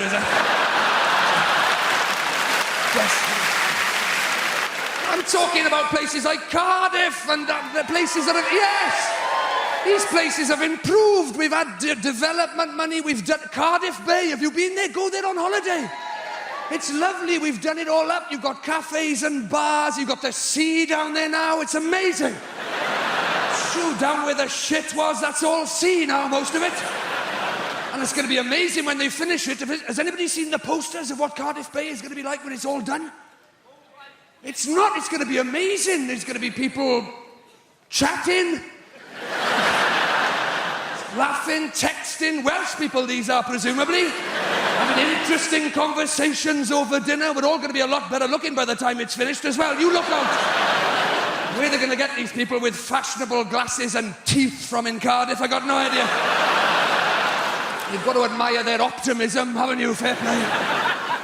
Talking of optimism, you've got Cardiff Bay. I was there not long ago. Some of these restaurants, some of them have got tables outside. Al fresco dining in Cardiff. They're having a laugh on me. I tried to have a Twix at a bus stop in Wales a few years ago. It was too wet to eat, to be honest with you. Everybody's pretending it's Madrid. Come on, we'll sit outside. Your soup bowl's filling up faster than you can eat it, for Christ's sake. Stop raining! You never get past your starters after 7 hours of soup and rainwater. You give up. True, your gin and tonic's overflowing. The little umbrella's blown inside out. Turn it back into the wind. Turn it back into the wind. There's waiters with frosted eyebrows fighting their way to the table. Spaghetti carbonara, spaghetti carbonara. Sure, I'll get another one. I'll get another one. There's people throwing life buoys to their bread rolls. I'll pull you in. I'll pull you in. Peas being airlifted to safety. Oh, Wales is improving. Even the valleys. Go to the valleys on holiday. Even the valleys, they are. Shut your face. They're getting better. They're getting better, the Welsh. I did a gig in Pontypridd. Yeah, in the Welsh valleys. Were you there at the gig I did when there was a piece of sun-dried tomato on the stage? Not bullshit. In a real piece of sun-dried tomato. We couldn't even do the gig. Everybody was just staring at it. I couldn't get them back.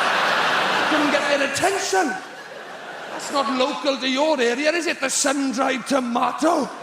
Hey, there was a pile-up in the valleys a few years ago because somebody mentioned satsumas. Did you read about that? Somebody's trod in that, haven't they? That's what's happened. Do you live here now, madam? Do you live here? Are you from the valleys? My boyfriend is from the valleys. Your boyfriend? It was probably him that trod in the sun-dried tomato and dragged it all the way back. That's what he probably stepped in the sun-dried tomato in London and took it all the way back to the... He must have been shitting himself on the way back. They'll kill you for that in Pontypridd, won't they? Get it off me! They're going to kill me! They're going to kill me! Ditch the shoe! Ditch the shoe! I get shocked about what I get annoyed by. I get really annoyed by pizza leaflets. Everyone here in London, you get pizza leaflets through your door. I get 8 a day, sometimes more. I shouldn't bother them. I should pick them up, put them in the bin. But everyone that comes through, I go, It's like someone standing next to you all day long going, do you want a pizza? Fancy a pizza? Do you want a pizza? Fancy a pizza? No, I don't want a bloody pizza. I wouldn't mind if the photographs made them look tasty. But, it looks like someone's cooked a kid's painting, doesn't it?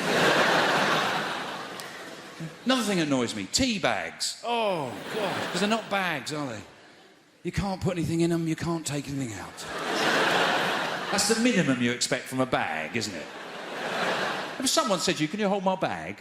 And you couldn't put anything in it, you couldn't take anything out. It hasn't got handles, don't have handles, do they? You go, it's not a bag, it's a cushion.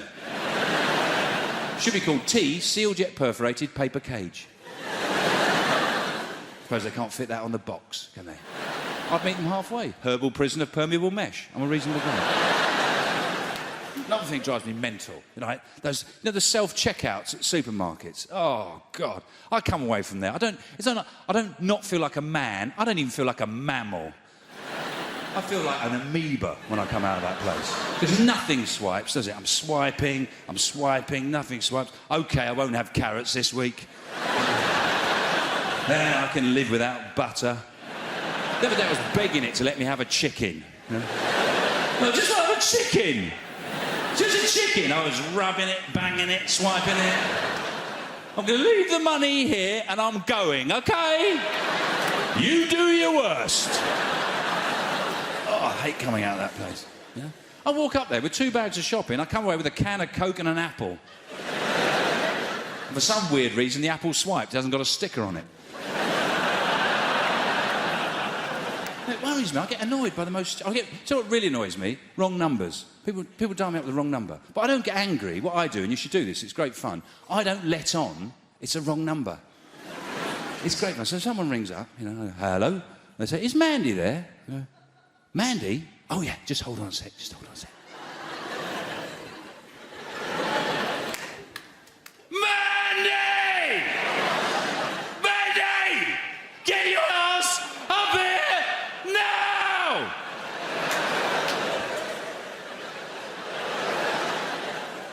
She's just coming, OK? Give me a sec. I don't know who it is. Some wanker! What have I told you? Don't wear your shoes in the house. Oh, put the special slippers on. She's just changing her shoes. We're here to talk about relationships. Let's crack straight on with the first slide. Making... Don't laugh at that. That's not meant to be funny, please. Let's not have another Folkestone on our hands, please. Making divorce work. Now, given that it is a rocky ride, an emotional roller coaster, I start off with a joke, ladies and gentlemen, just to loosen us up. Here it is. If you're going to get divorced, you have to be like the man in the toll booth. Why is that, Keith? Well, you have to be willing to accept, this is the joke, change. It's a zinger, it's a zinger. When you divorce, there is sweeping change. Change is right across your life, in every area. One of the first things to change is the locks. You please don't laugh at that, please. You may come home one day and find that your key no longer fits your wife's lock. Another man's key is fitting your wife's lock. And stop that, stop it. Stop, I'm stamping on that. Riaz, with a Z, please. Stop it. It's not that sort of a show. Well, I mean, it's not a show, is it? It's a talk. But it's not smutty. So you may come home and find that your key no longer fits the lock. Good. Yes, it can. And it can be very difficult to tell why a relationship is going to go wrong. Why is that? Well, I think it's because at the beginning of any relationship, when two people get together, there's always a sense of what? Hammersmith, at the beginning of a relationship, a sense of... Pardon? Worry. No. Anyone else? At the beginning of a relationship, a sense of... Foreboding. Foreboding is the wrong answer. Lust. No. Uncertainty. There's always a sense of uncertainty. A feeling of will they, won't they? And there's no way of... Please, Hammersmith, take it seriously. We're talking about emotions. A sense of will they, won't they? And there's no... Hammersmith, I will walk off the stage, please. There's no way of predicting when a couple get together whether or not the relationship will work. Will it last a long time? No. Not a chance in hell. Will they stick together? No. Will the marriage endure? Yes. Lee and Leslie. Now, Lee and Leslie are a lesson to us all. They've made a marriage work. So why is it then that when they can make a marriage work, so many others can't? Paul Simon said, there are 50 ways to leave your lover. 1.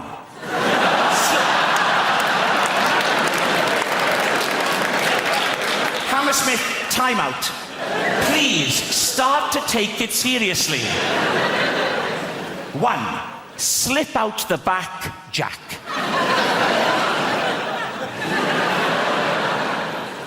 2. Make a new plan, Stan. And 48 others. But I have developed a new hobby. Some of you probably already do this. I've started listening into people's conversations on the bus and the train. It's quite entertaining. And I was listening not long ago to 2 old ladies, and they were talking about what they would do if they were men for a day. And I thought, this is going to be brilliant, because pensioners are, by definition, bonkers. But I went out to lunch with a couple of my friends, and I thought, well, I'll ask them the same question. So my first friend, I said, what would you do if you were a man for a day? Without even thinking, she just went, I'd have a wank. Sounded like she needed to. She sounded awfully tense.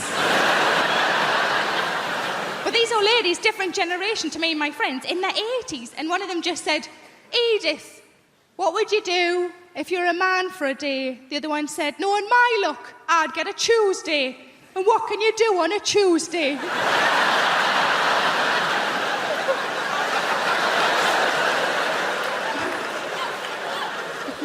My second friend, I said, what would you do if you're a man for a day? She just said, I just do everything.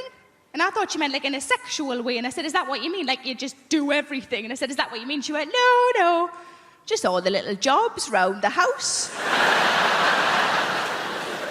But I've been trying to go on a diet. I'm not really very successful. But I find that whenever I go shopping and I can't get into things, you know, when you try clothes on and you're the size you weren't expecting to be, I just come home and I put on a song, and the song is Big Girls Don't Cry. You know the song? There's a couple of versions of it. Big girls don't cry. Such a load of rubbish, that, isn't it? Big girls don't cry. Yeah, they do. Cry because they're fat, cry because they can't get a boyfriend, and they cry because there's no trifle left.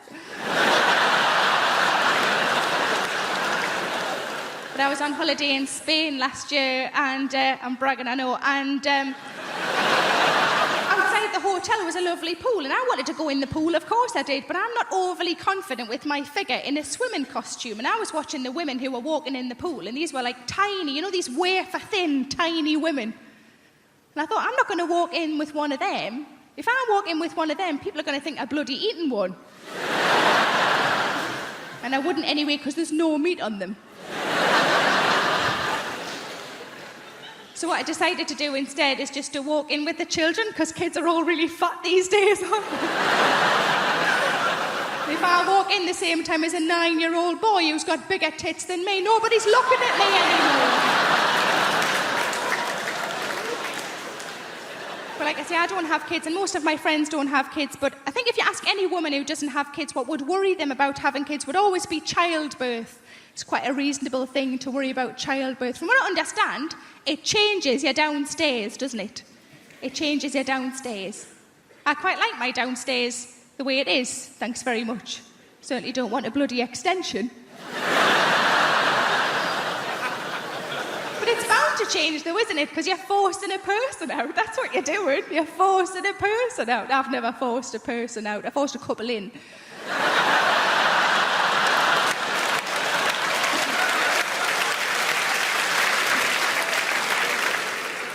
With a shoehorn.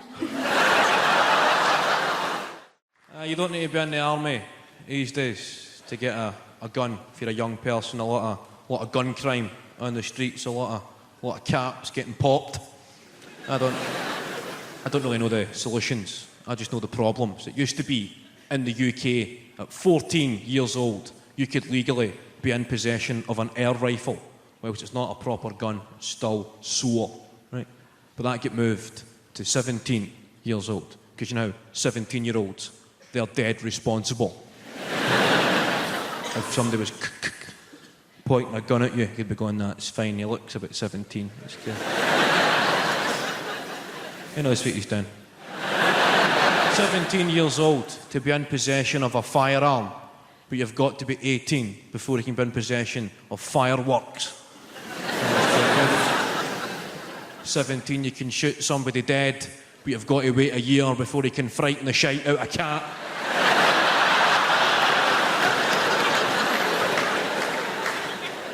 But drugs, I get offered drugs quite a lot in this game. You get offered the usual suspects like ecstasy, speed, and a drug called horse tranquilizer.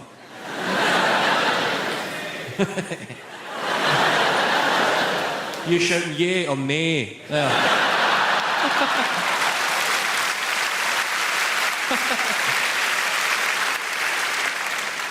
I can understand people who don't know anything about drugs. Maybe trying ecstasy because it sounds quite good. Well, the connotations of the name, ecstasy.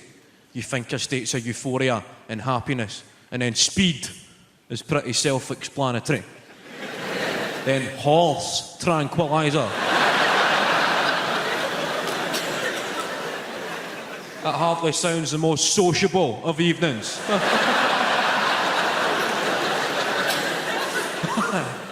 The fact of replaced the original name with the effect it has on a horse. I think that's the way every drug should be tested. Give a lot of them to horses, then you can see what it actually does to you. It would also make the Grand National pretty interesting.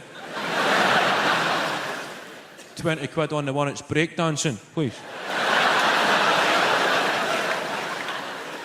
I was watching a programme about children from the opposite end of the social spectrum. A programme called My Super Sweet 16th. Anybody seen this? Don't get too excited, it's quite shite.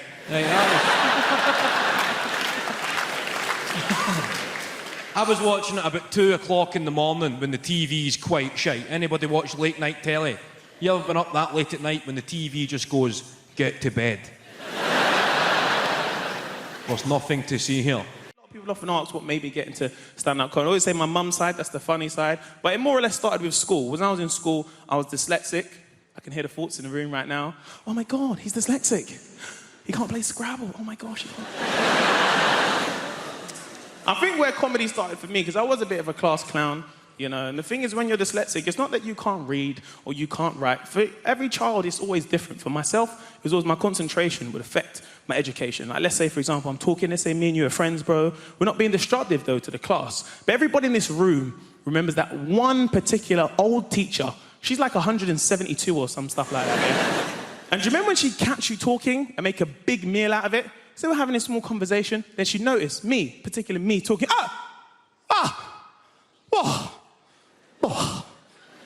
ghastly. We've got a conversation over here. Yes, children, we've got a conversation over here. No, stand up. No, you can stand up. Do you remember someone would try and defend it for you? Actually, do you remember what you actually say to her as a reply? But miss, I'm not even doing anything. Do you remember when teachers just lost it for a little bit? That's right, you're doing nothing. Now stand up. Someone would try and defend it for you in your honor, in your class. Now, miss, you know what? Man wasn't even talking, you know. I was sitting right there. I threatened. I feel like you're just segregating him because he's dyslexic. Why are you doing this, miss? Do you remember when your teacher just didn't care anymore? She's been there so long, she didn't care. Do you remember your teacher's like, What? You can fuck off! Do you remember the first time your teacher swore? Do you remember that kid? He couldn't believe it. What, you're swearing at me? No, I don't care. I'm telling my mum. What do you mean about me? I don't care about I'm going to tell Ofsted. What do you mean, me, yeah? Tell a whole me. This teacher didn't care. And you, stand up. So I stood in front of the whole class. You know, I was in a science lesson. So one teacher said to me, so Mr. Mo, Mr. Mo, being as you like to talk. No, because you like to talk. You ever see when teachers get so passive-aggressive, they laugh, but nothing's funny? Mr. Mo, no, you like to talk. You think it's MSN or something like this, don't you? Yes. So being as you like to talk, yeah, you can tell everybody in this lesson, yes? Yeah, no, because you're a talker. You're going to be a teacher one day, aren't you? You can tell everybody in this lesson what osmosis is. Huh? What is osmosis? So I was like, osmosis. So I was like, well, osmosis is actually the process where a high concentration goes into a low concentration. A bit like if I put potatoes in water, they expand with weight and density. Anyway, what I was saying before getting really interrupted, basically, like...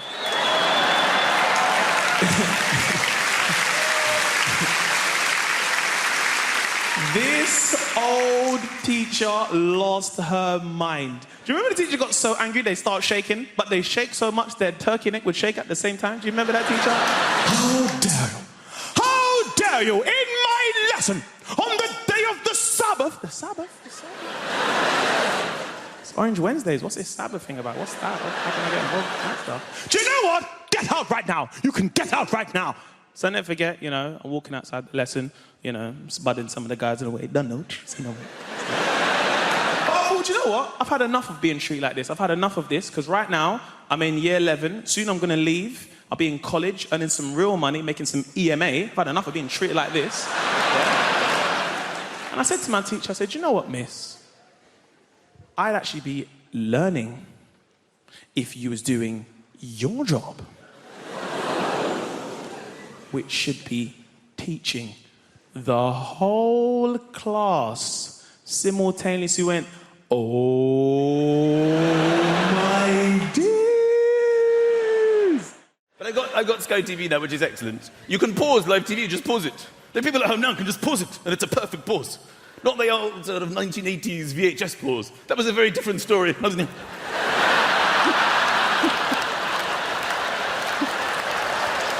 You couldn't even see what you were watching in 1980s pause. People who weren't moving would start moving.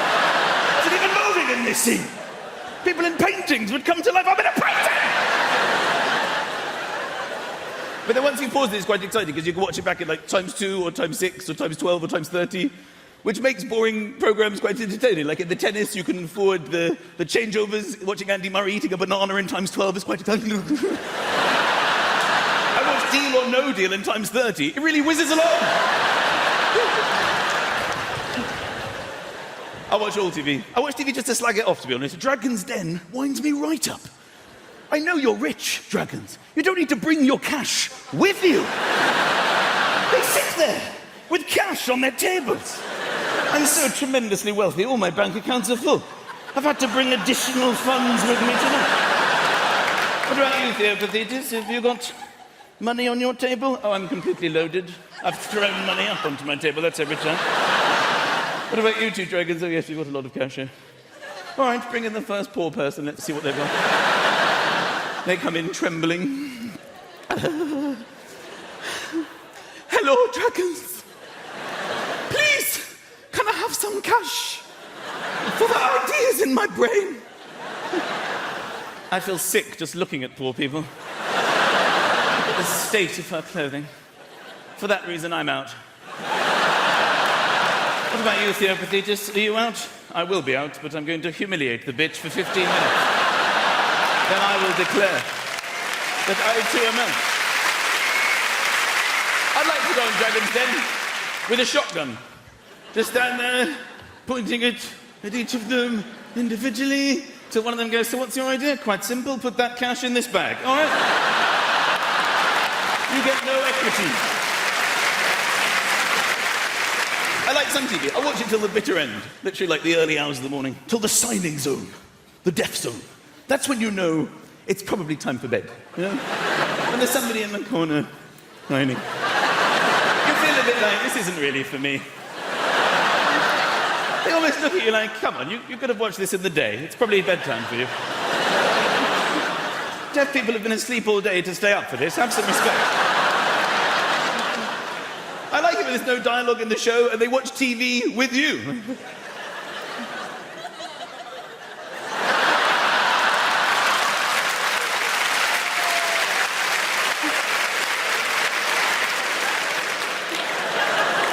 The other day I was watching the Blue Planet or something. This is a show with David Attenborough where they discover creatures from the depths of the ocean for the very first time. Literally fish that were only just discovered, and they were naming them on the show. So he was going, here we have the newly discovered Diplodocus. And the signing guy was going...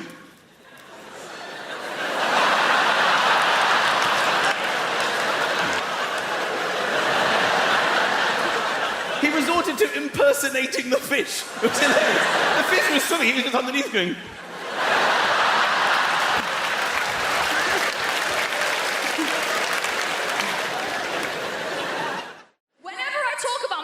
Prosecco paunch, there's always a very specific laugh in the audience. I've learned to recognise it. It's just over there tonight. It's this. And I know what it is now. That is the laugh of a thin yoga woman. And I know what the laugh means. The laugh is like, that's funny, but I'd kill myself if I looked like you. But I promise you, there's advantages to having a Prosecco paunch. Make some noise if you got one. 2 female will laugh for the bodies in the room. Don't be shy, lads. I can see you, it's quite well lit. Let's try that again, we're all being honest about ourselves. Give us a cheer if you got a Prosecco paunch. Boys, boys, boys. The thing is, if you have a Prosecco paunch, there are advantages to it, right? 2 main ones I can think of. Number 1, I don't want to be crude, but I can take some hammer. Yeah, it's true.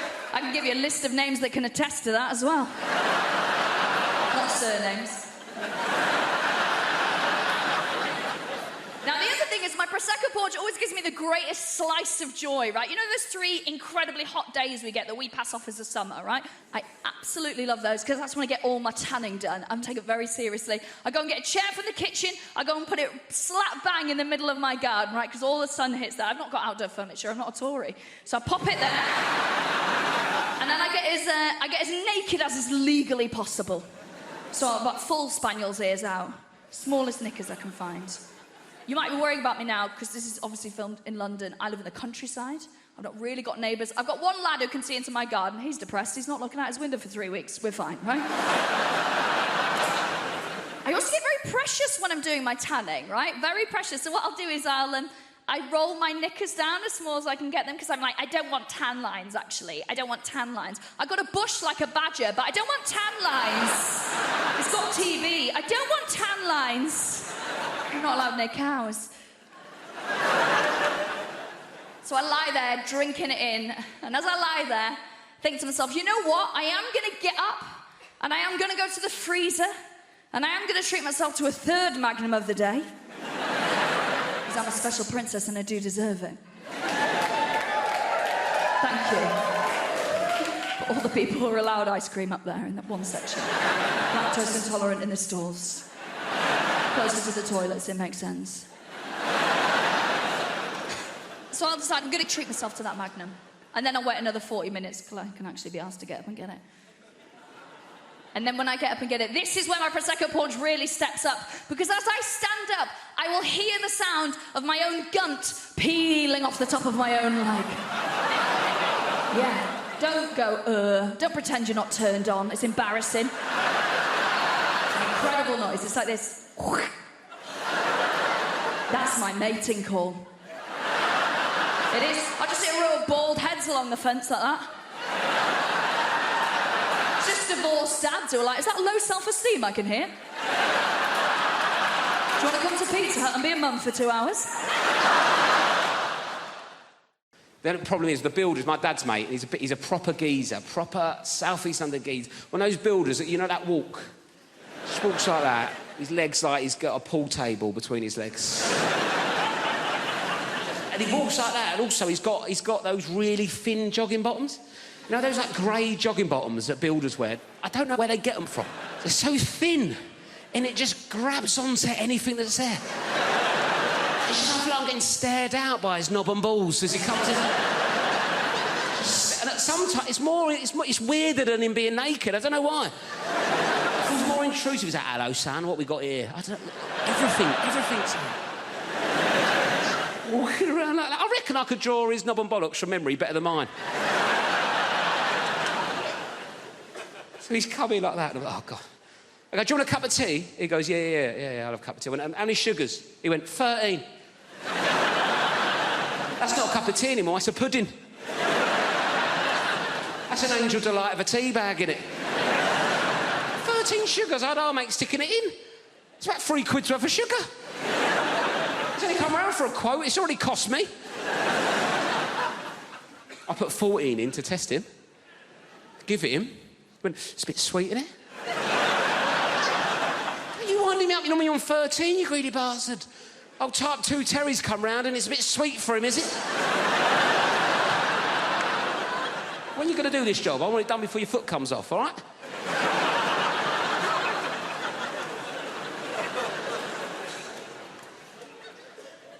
Anyway, I had a Kit Kat in the fridge, right? I thought, right, let's get him back on side of Kit Kat, right? He's into sugar. I like introducing people to new things, see if he wants a Kit Kat. 4-finger Kit Kat. Like, how would you eat a Kit Kat? 4 fingers? I've said that wrong, haven't I?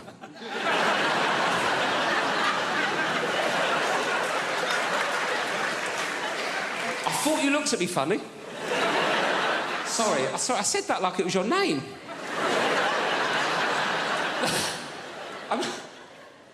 I meant to say... I don't know what I meant to say. I meant to how would you eat a 4-finger Kit Kat?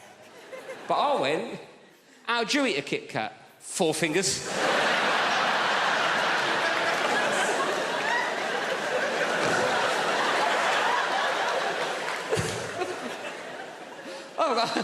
Hello, 4 fingers, how's it going?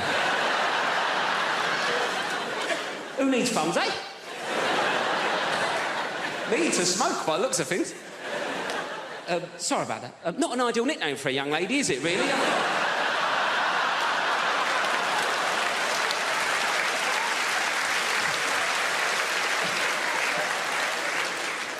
So what would you do? 1 finger at a time? Is that what you'd...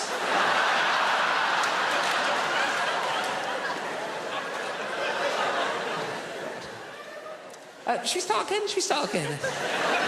Sorry, what's your name? Anita. Nice to meet you, Anita. Sorry for calling you 4 fingers. We need to bring back a sense of consequences for our actions. In this world, there are no more consequences for actions, yeah? And what I'm talking about, if there's no consequences in this life, what we need to do is bring back to Britain a simple sense of hell. The idea, if we screw up in this life, right, we will burn in sulphur for all eternity in the next life. Now, this is quite a tough sell, right? You don't like that idea, do you? Right, but hear me out, this is a good idea. We got any Christians present? I need your assistance. Any Christian people here this evening? Yeah, in the pink shirt. What's your name, son? Josh. Fantastic. You a Christian? So you understand the idea of redemption, eternity, yeah? Resurrection, eternity in particular. And I do too. I understand the notion of eternity. Because I went to church on Sunday. Let me tell you this. That service went on forever. Right? If it took me an hour to open a bottle of wine, I'd be drummed out of business. Now, the point is this. How long does it take to own a packet of crisps? Get on with it. Now, we need to bring back... Now, the problem with the idea of hell is no one's frightened of it. Now, I'm going to describe hell for you now, and none of you are going to bat an eyelid, right? And while your body's boiling in the mouldering in the grave, we'll take your soul and boil it in boiling oil for 1,000 millennium. Then after that, 2 sulphurous demons, emissaries of Satan himself, will come along, pull out your kidneys and set fire to them on the red-hot coals of hell itself. Then after this, another demon will come along, pull out your eyeballs, stick them on a red-hot poker, burn them on the hot coals of hell, and stick them up your arsehole, and they'll come out your own mouth with the shit on it. And this will go on forever. So you're not bothered by that, are you? In fact, most of you are laughing at it, huh? In fact, most of us, being British, are thinking, well, come on then! Call yourself the devil! And that's the interesting thing about hell, isn't it? When you describe it, when someone describes hell, it tells you everything you need to know about that person, right? And what he's like and what his people are like. And I describe hell then in a normal British accent, which tells you that we, the British, are stoic, tough people who could take absolutely bloody anything. Right? And that's the interesting thing about hell. It tells you about the people telling you about it. Hell, in a French accent, for instance, sounds like a recipe. And while the body is lying down on the worms inside the flesh, we take out the soul and place it in very hot oil for a long time. Then, once it is tender, 2 demons come together at once, remove the kidneys and place them on the hot coals with a little white wine vinegar, some sea salt, and some rosemary, and cook them till they're brown on the outside but still pink in the middle. Then after this, we take the eyeballs, place them on the hot coals, cook them till they're crunchy on the outside, runny in the middle, on the hot poker, stick them up the arse, they come out the mouth with the shit on. It is delicious. Absolutely delicious. Hey, you see? Perverts! To buy bedding not so long ago. Has anybody done that? No! Where does bedding come from? You just accumulate bedding, don't you? All your bloody... Has anybody here tried to buy a duvet? Have you? How did you get on? too. Not too well. Did you come up against the old TOG rating system? It's like the Spanish Inquisition in there, isn't it? I went into Debenhams. I said, I'd like a duvet, please. She said, what TOG do you want? I said, what? She said, what TOG? I said, what? She said, what TOG? I said, what? I said, I can hear you. I just don't know what the hell you're talking about. What is a TOG? I went to school. We did metric. We did feet and inches. Nobody ever mentioned TOGs. What the bloody hell is a TOG? She said, it's the thickness of the duvet. I said, all right, I'll have 1,000,000. I was thinking of torches again, right?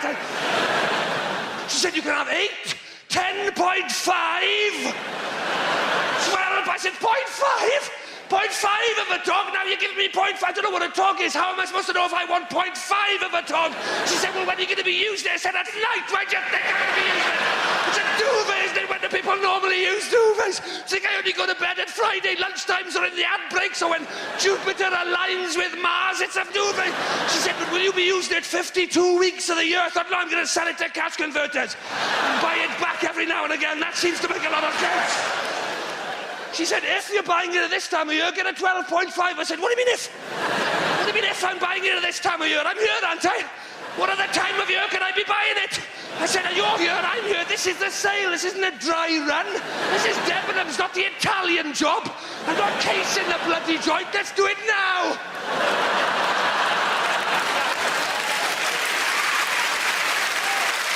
Oh, it's not even finished.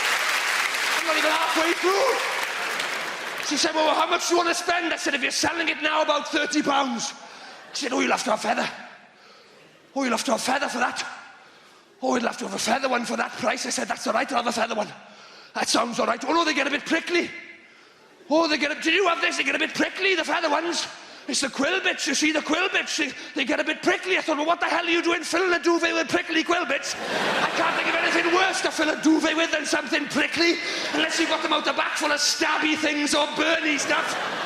I said, I just want a nice, soft, comfortable duvet. Is this too much to ask? Just give me a nice, soft, comfortable duvet. She said, well, get down then. I hit the deck like my nerves had gone. She said, get up. I said, you said get down. She said, I meant get down instead of feather, you bloody idiot. Get down instead of feather. I said, all right, I will have down. At last we're getting somewhere. I will have down. Give me, she said, do you want duck or goose? I said, I'm going to punch you in a minute.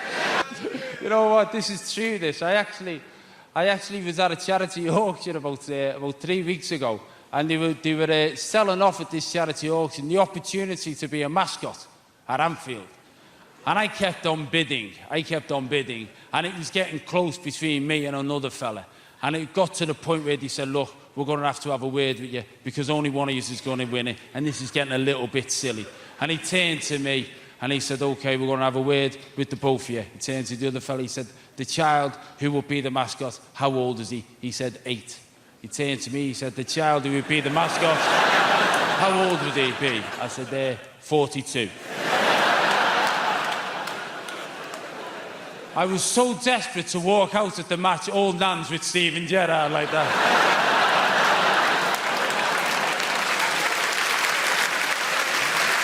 Because it's a dream.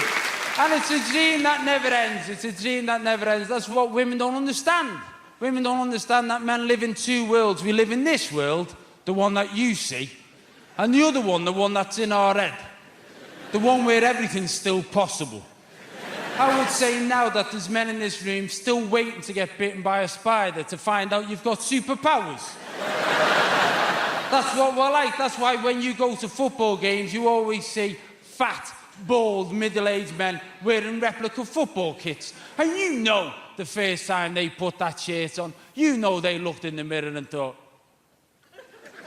there's still a chance. And that's what we're like. I go to Anfield, there'll be 47,000 people there, 20,000 of them will be fat, bald, middle-aged men wearing replica football kits, waiting for that one day that Rafa Benitez walks out, looks around and goes, oh, we've only got 10 men. Hey, I tell you what, Fat Eddie looks like he'll do a job. And it's difficult because you pass that ambition on to your kids, and as I say, I've got 3 kids, and we'd all like them to be footballers, we would, and 2 of my kids are really good footballers. I've got 3 boys, and 2 of them are really good footballers, and we're very proud of them. One of them's shit, to be honest with you. One of them, he couldn't kick a ball from here to there. He couldn't. I can't remember his name at the moment, but he's...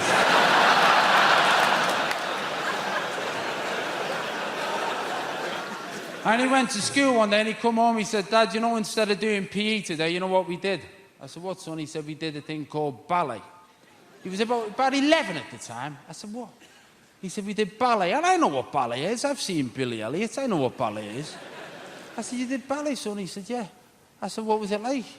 He said, I loved it, Dad. I loved it. He said, I really loved it, and I want to do more of it. And I went, right, okay, son. I said, don't mention it to your granddad.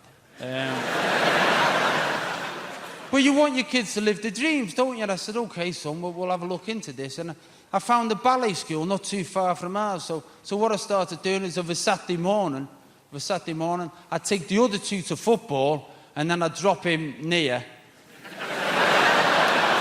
It's only a couple of buses. I'd drop him near, and he'd go and do ballet. And then about a year ago, I got a phone call off this school in Chester, a specialist ballet school, and he said, we've seen your son dancing. I said, yeah, and he said, we want to give him an audition. I said, right, okay. So I spoke to him, he said, yeah, Dad, I'd like to go. And he went to this audition at this specialist ballet school in Chester. And afterwards, they phoned up and he said, you know what, he's brilliant. He's brilliant at ballet. We'd like to give him a place in the school. I said, but you're in Chester. How am I going to get him to Chester every day? He said, oh, no, this is a boarding school. If he comes here, he'll have to live here. I went, what? He said he'd have to move here. And I said, I'm sure the other two can dance. I'm the sort of person who'll spend their wages like their winnings. You know what I mean? Get all excited. I just get so excited. First half of the month, I'm getting my nails done, champagne brunches, buying a second-hand jet ski I found online. But I forget about the second half of the month. We all do, don't we? And it's bleak, innit? Isn't it bleak? Just indoors, watching telly, eating beans, on a jet ski. It's... embarrass myself, I do. I love it. I love shopping. I love it. People save money a lot. They're not me. I love shopping. It's the pop-up ads. They know me.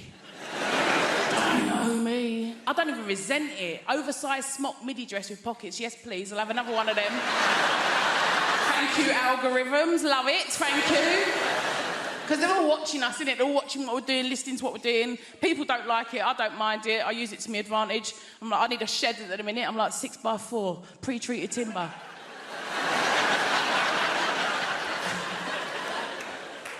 Works every time. But people get paranoid. Don't ever like to get paranoid. Like my mum, paranoid. My mum is paranoid. She won't have a smartphone, not a computer in her house, nothing. She's like, they're watching.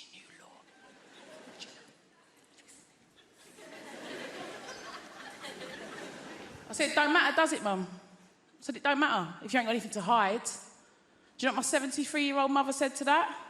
I have. I thought, right, slow down, top girl, say nothing.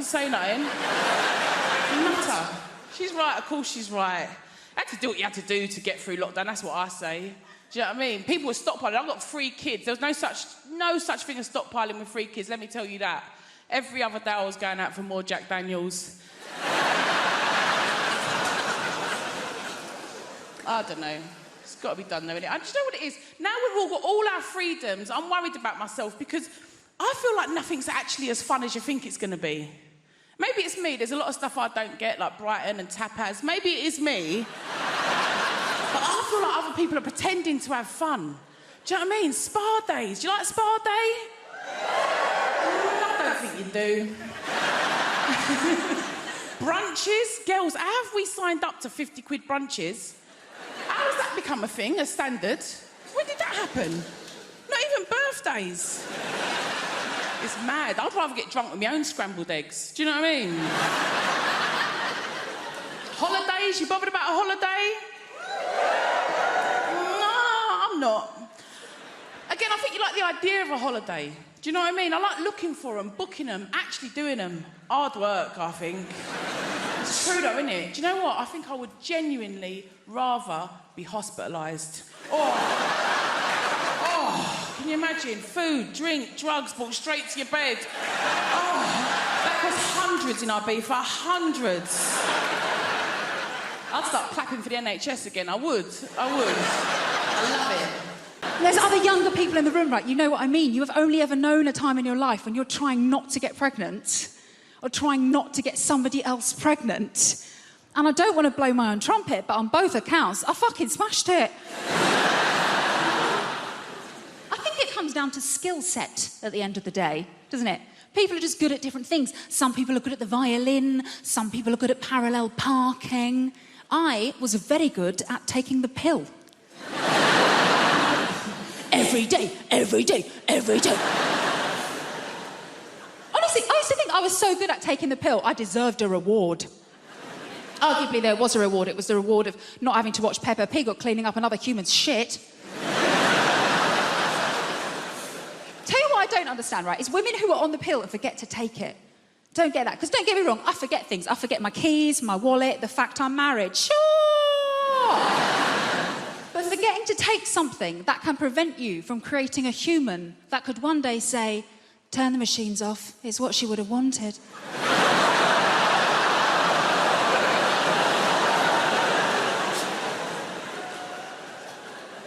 I'm going to remember that one, thank you. Obviously does happen though. Women forget to take the pill, they get knocked up. Happened to a girl I used to work with actually, when I used to work in an office, right? And we were chatting about it one day. She was so blasé. We're in the kitchen. She's just standing there rubbing her belly like, well, the thing is, I've just got really bad memory. I was thinking, that's funny, because every day without fail, you remember to steal my milk. Maybe if you'd strapped your packet of microgynon to my semi-skimmed... Stephen in accounts wouldn't be telling everyone how you trapped him. I think the reason I was always very good at remembering to take the pill, because I've been on it for so long. I was on it since I was about 16. And the reason I started taking it was because I was going out with my first boyfriend, Kevin Sutherland. A boom, chicka, wow, wow. He was quite the catch. He had a Peugeot 106 and a tattoo of Bart Simpson, which I thought showed a great joie de vivre. And things were going very well between Kevin and I. We had matching bracelets from Argos, so you can tell how serious we were. And we'd agreed that we were going to do it for the first time, right? So I was like, right, I'll put myself on the pill because my first time is going to be really special. My first time is going to be just like in the movies. So the big day arrived, and Kevin, bless him, he made such an effort for everything to be really perfect. Like, he paid his little brother to leave the room.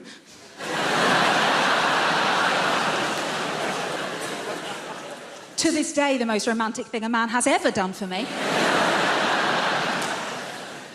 And he made a mix CD of all of our favourite romantic songs. You know, like Boom, Boom, Boom, Let Me Hear You Say Wayo. And as we lay down on his single bed, with his Liverpool FC duvet cover on it, the scent of Lynx Africa heavy in the air. Alison, here's the thing. You'll love this. I had said to the midwife, and this is a bit soppy, I'd said I wanted to be the first person to hold our baby. I wanted to be the first one to make flesh-on-flesh contact. I wanted to bond. I mean, it sounds silly, but I was hoping for a sort of a Lion King moment. That's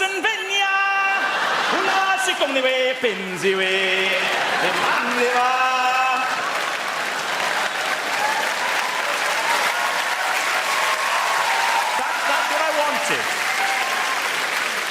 And if that had gone well, Hakuna Matata. But I'm freaking out.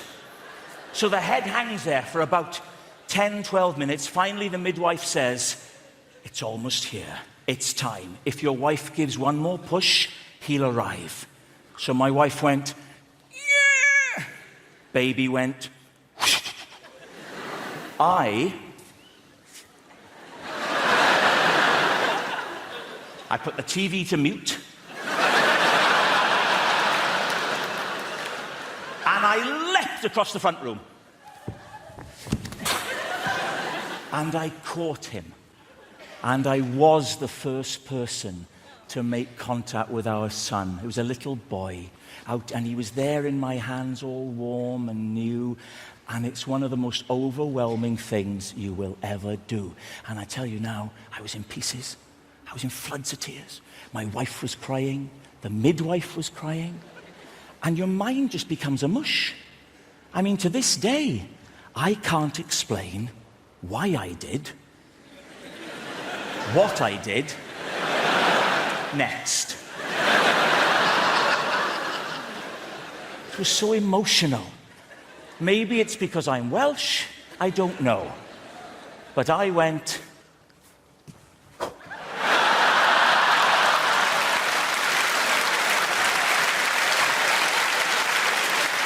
Well, thank God we hadn't cut the cord. He shot back! It was Junior Bungee. He ended up lying on the floor with all this umbilical cord snaking around the room back to his mother, yards of it. I thought, what the hell do we do now? I needn't have worried. Calm as a cucumber, the midwife walked over to my wife. She put her left foot on my wife's right foot and pressed hard. And just like a Hoover, the cord went... And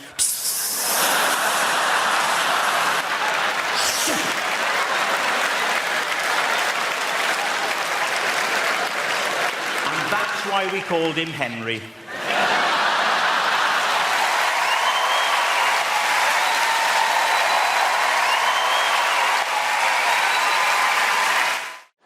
I'll tell you a bit more about myself. I'm from the north of England. I had a very strange upbringing.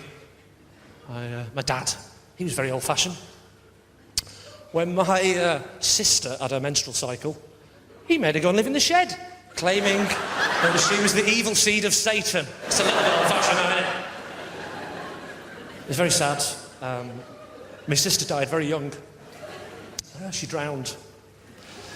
But, you know, like my dad said, look on the bright side. If she'd have floated, it would have had to set fire to her anyway, so... She was, My nan was great, though. She was great, my nan. I remember the last thing she said to me just before she died. She said, "What are you doing in here with that hammer?"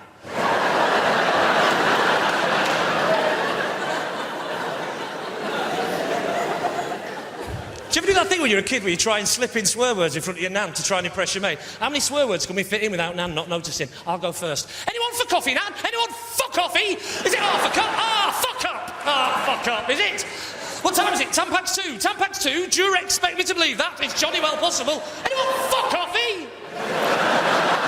The last time we tried it, we were in a Chinese restaurant. We went, "Oh, nan, there's no fork and knife. What are we going to do? There's no fork and knife, nan. There's no fork and knife. What are we going to do, nan?" She went, "I don't know. I'll probably try and have to use the fork and chopsticks, you patronising pair of little..." That's her attitude. If you can't beat them, what's the point in having kids?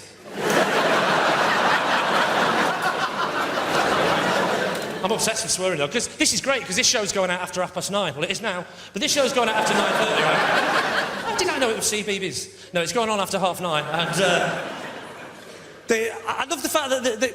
I don't know why, but you can't swear on telly before 9:30, but you can after 9:30. I think the BBC, as a nation, just think we're all just sat round going, "Oh, Marjorie, would you possibly pass me the bread sauce? This fish is simply divine." "Why, certainly, Kenneth. It really is a tasty salmon." "Tell me, my darling, are you aware of the time?" "Why, allow me to check on my small pocket antique silver wristwatch, left for me by Grandpapa all of these years ago in his will." "Why, I believe it has just gone the hour of 9:30. Thank fuck for that! Let's get and shit on the Christmas tree, you dirty bitch! Like I say, I'm from Lancashire, and I haven't got a proper Lancashire accent anymore. That went a few years ago, I'm afraid, because proper Lancashire, of course, is surprised to hell about everything all the time, innit? "Real issues in a shoe shop, couldn't believe it, it were great. Opened a tin of peas, looked inside, there were peas, it were great." My favourite accent at the moment is the South African accent. I love the fact that the South African accent is just... You know when you used to record records in the 70s backwards, and then when you played them backwards, they sounded forwards? That's what South African is, isn't it? It's just the record player backwards. "Hello, my name's Lee, and I'm from England." "Oh, my name's Dave, and I came from South Africa. I don't know you get it, my black sniff. I don't like it living in London. It's too expensive. It's too expensive, and I don't like it. Kill your parents, kill them, Beelzebub. Americans, they just sound like a record that won't start properly. Where are you from, mate? I'm from Melbourne, mate. How long have you lived there? Mate, 14 fucking years, mate. Fucking love it, mate. To be honest with you, I'm bisexual, but during lockdown, I'll admit, I was strategically gay. I think that was the only way to go. When dating became such that you had to meet strangers in parks, and also you had to believe the other person when they said they washed their hands. I'm not doing that with men. I also think that ultimately, if you are bi, I don't really know why anybody would be choosing men. Yeah? No offense, it's just that we smell better and you're violent. So...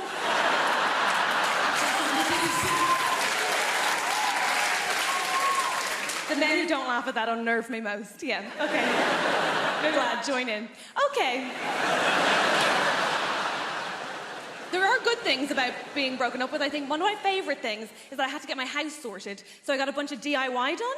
I think DIY is amazing. DIY, in particular, there's one silver lining, and that is that DIY reminded me of something I had long forgotten the point of, which is, of course, men. You're amazing, aren't you? Specifically, I'm a fan of a subgenre of men. They're called handymen. Do we know these guys? Oh my God, they're wizards. I love them. They do magic. I adore them. You're not sold. That's okay. I had one lad in one day, had a bunch of photos and art on the floor, left, came back, on the wall. Oh, I'm sorry, these guys are defying gravity and you're not impressed by that? Incredible. I'm obsessed with them. I love them. I also had one day where I had 2 men in, I know, very exciting, and I had a bookcase, right, that needed bolting to the wall. I said, can you bolt that to the wall? They said, yeah, of course we can. I said, cool. Just so you know, even if you bolt it to the wall, the floor is uneven, so it will wobble. They said, no, don't worry about that, sure, we'll just get some extra wood and pop it under it. What? I said, don't worry about that, sure, we'll just get some MDF and pop it under it. What is this witchcraft? Here's the thing, Apollo. They did. I was like, I will suck you both off. Obviously, I had to think about it afterwards because head was my first reaction, only my first reaction, I think a normal one. My second one was, of course, to wonder how I am a woman in her 30s who doesn't know how to do any DIY. And I think the obvious answer there is that men are keeping it a secret to remain relevant. And that's not on me, right? But I do know some women can do DIY. I date soft butches, I'm aware. But genuinely, I mainly know because a woman came to my house from British Gas, very modern, and she fixed my boiler, right? And after she was done, she said, okay, that's all done, all sorted. Just before it works, you will need to bleed the radiators. I said, what? She said, oh, for that to work, you're just going to need to bleed the radiators. I said, the butch one left. What are you saying? Sorry? Can't really hear you behind all of my hair. What's happening? She goes, do you want me to show you how to do that? I said, is that allowed? Women in the room, look at me. Come here to me now, focus, right? Did you know that that is just turning a key and waiting for liquid? It is basic hand job stuff, and no one will tell you.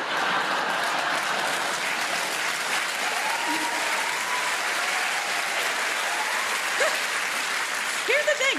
Every man in my life has acted like that as a state secret, right? This man's furious, I'm telling you. You now have all the information you need. You're free, run. My dad bleeds a radiator in such a way that I thought he used his own dick. I thought there was actual blood involved. He'll go off with a bunch of tissues being like, I will do it, do not look, I will do it. Anyway, she fixed my boiler, so I was like, I will eat you out. They all said no, I had to pay both times. It's hard out there. I was on holiday recently. I was on an all-inclusive. We all love an all-inclusive holiday, don't we? Oh, aye. Chips and gateau for breakfast. Yes. I always think it's amazing. I can always identify where people are from on an all-inclusive holiday. It's fascinating for me. Like, the Italians. You can always tell the Italians because they could put on a bag of rags and look amazing. Then you can see the Germans, and they're quiet. And they're reserved. And then there's us. The British. That's interesting, isn't it? Because we all want to become pals with each other. I've had a pen pal in Woking for 25 years that I met in Lanzarote. But it was really, really interesting for me because there's a way I can always tell if someone is from the south of England on holiday. And it's, I don't need to hear your accent, nothing. The way, number one, I will tell if you are from the south of England is, it will be 9 o'clock at night. It's 28 degrees. The moon and the stars are out. And you come out wearing a wee jumper. Because it gets a bit chilly. It's 28 degrees. The moon's out. I'm Scottish. I'm like, past the factor 50 hen. I do not trust the moon burn. Get me the factor 50. Then there's another way I can always tell someone is from the south of England. You and I are on an all-inclusive holiday. We can eat as much as we want. And they will go to the bar and they will order a half pint. No, you can't order a half pint in Scotland. Next time you visit Scotland, try and order a half pint. That is one of the most tense conversations you will ever have. About 3 months ago, I went to a bar in my home city of Glasgow, and I says to the barman, can I have 2 pints of lager and a half pint of lager? And he looked at me, and he went, what was that? I said, it's 2 pints. He went, no, just the last one. I went, it's just a half pint of lager, mate. Hold on. Come here. Tell him. Just the last one. I mean, it's just a half pint of lager. Is that for you? It's for my pal. Ah? Are they on antibiotics?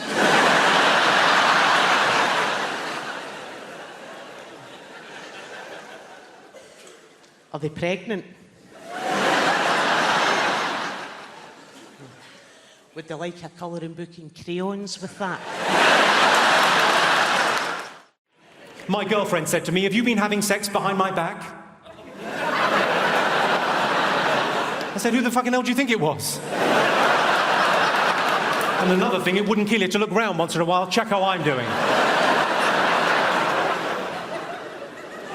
Well, I'm Jimmy Carr, and we've got Alan Carr on the show later on. How about that? Right? I keep on getting mistaken for Alan Carr, so what I've done is I've stopped sucking men off.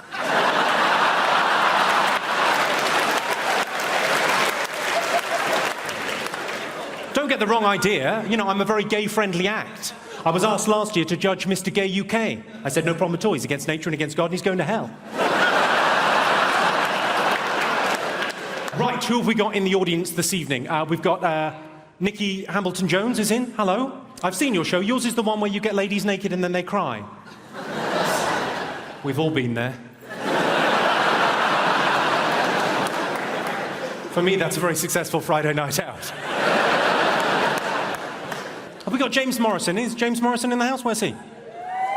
Can't believe it. Hello, James. How are you? An amazing musician, especially if you find James Blunt a bit rocky.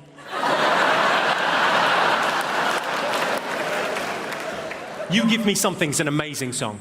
You Give Me Something is my favourite song ever about chlamydia. My favourite. I love it. Dean Macy's here. Where's Dean Macy? Dean Macy? You're our hope for Beijing, aren't you, in the decathlon? I love the decathlon. You know, it's where you do 10 different things, isn't it?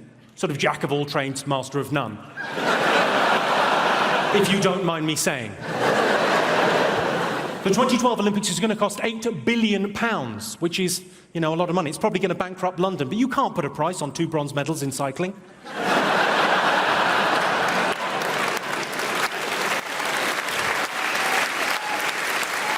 Incidentally, ladies and gentlemen, the highest speed ever achieved on a bicycle was done by a British man, 166 miles per hour on a bike. It was recorded at a level crossing.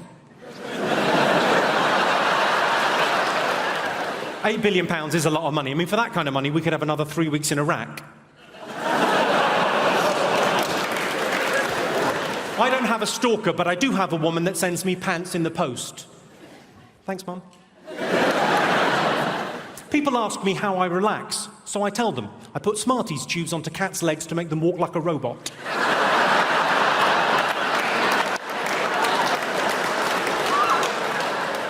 If I'm really stressed, I make them go down the stairs. It's adorable, they look so confused. I realise some of you will be worried about the cat. Don't worry about the cat. If it's hurt, if it breaks its leg, it's already got a splint on. I should warn you, don't kick off this evening. I'm middle class, but I'm hard. Al dente, you might say. If you got the al dente reference, you're middle class too. Well done. I've got quite a posh voice, though. Would you agree with that, Hammersmith? It's quite a posh voice, but we've all got a phone voice. Mine's quite breathy. I quite like those phone sex lines. I like them because they're the only place in the world where premature ejaculation is an advantage. I once came in under 75 pence. I think we've got a problem. I think we're using the word Muslim far too quickly to describe people doing atrocities when they don't represent Muslims any more than I do. And I think we should be using a more accurate word for those people, which I'm going to argue is knobhead. It's a political rally now, don't worry. There'd be levels of knobhead. There'd be levels. You'd have like a moderate knobhead, all the way up to fundamental knobhead. And if we all did it, the news would have to catch up. They'd have to go, today, 2 knobheads bombed a car. They'd have to do it. We all... And it wouldn't necessarily be to do with terrorist activity, not just that, just any knobheady activity would get the knobhead word. I've thought of some. People that wear a festival wristband after a festival. Oh, the worst. Oh, I went to Reading. It's November, you're in a Costa, you're a knobhead.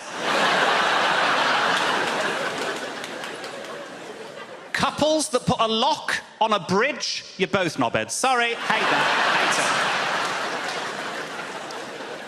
Sanctimonious mothers, have to be careful here. I don't mean all mothers by any means, just a lot of my friends having kids at the minute, and it's the sort of mothers that go, don't tell me how to raise my kids. And you're like, OK, but she is trying to eat a petit filou with an electric razor, so... You're a bit of a knobhead, aren't you? Ever so slightly. Amanda Holden, fundamental knobhead. I just don't like her. I don't like her. Don't encourage me, because I'm sure she's lovely. I think she's despicable. No, I don't have a problem with Muslims in Birmingham at all. Happy to have them. I think they add to our city and to our culture. I think the big problem we have in Birmingham, it's happening around the country, actually. We have a lot of artisan coffee shops. You know the sort of places I'm on about, like Shoreditch is full of them, kind of like distressed wood, that kind of thing. And they serve flat whites, and they'll say things like, we support local artists. And you know that because the art on the wall is shit. Dozens of Birmingham, they're all shit. Oh, no, there's one I quite like. I can't say the name for legal reasons. They do an avocado and feta smash. It's a very aggressive word, I feel, for what is essentially pressing with a fork. Avocado and feta smash. And for £1, £1.50 extra, you can get a poached egg on top. It's a lovely way to start the day. I went in recently and I said to the girl, I said, I'd like the avocado and feta smash, please, with the poached egg. And she went, oh, we don't do the egg anymore. I said, why is that? And she went, the kitchen was struggling to cope. Here's the thing. You'll love this. I had said to the midwife, and this is a bit soppy, I'd said I wanted to be the first person to hold our baby. I wanted to be the first one to make flesh-on-flesh contact. I wanted to bond.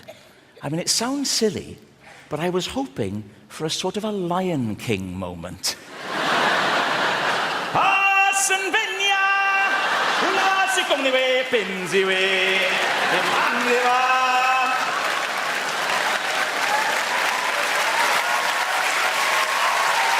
That's what I wanted.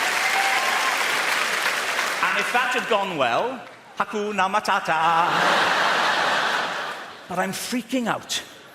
So the head hangs there for about 10, 12 minutes. Finally, the midwife says, it's almost here. It's time. If your wife gives one more push, he'll arrive. So my wife went, yeah. Baby went, I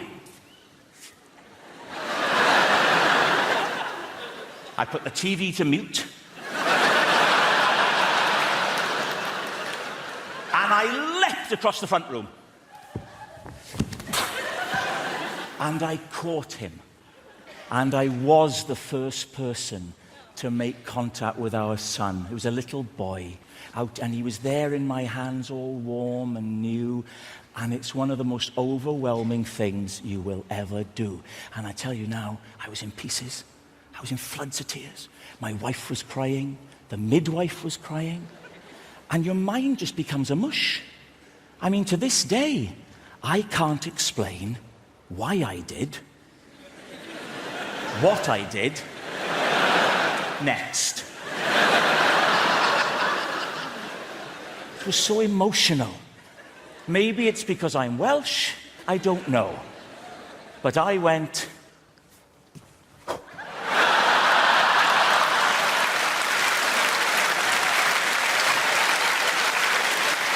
Well, thank God we hadn't cut the cord. He shot back. It was Junior Bungee. He ended up lying on the floor with all this umbilical cord snaking around the room back to his mother, yards of it. I thought, what the hell do we do now? I needn't have worried. Calm as a cucumber, the midwife walked over to my wife. She put her left foot on my wife's right foot and pressed hard. And just like a hoover, the cord went... And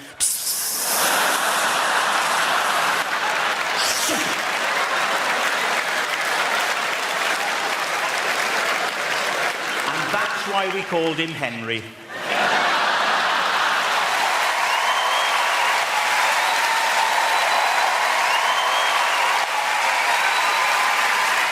Last time I did a gig in London, right, how great a heckle is this? This bloke went, "Oi, Howard!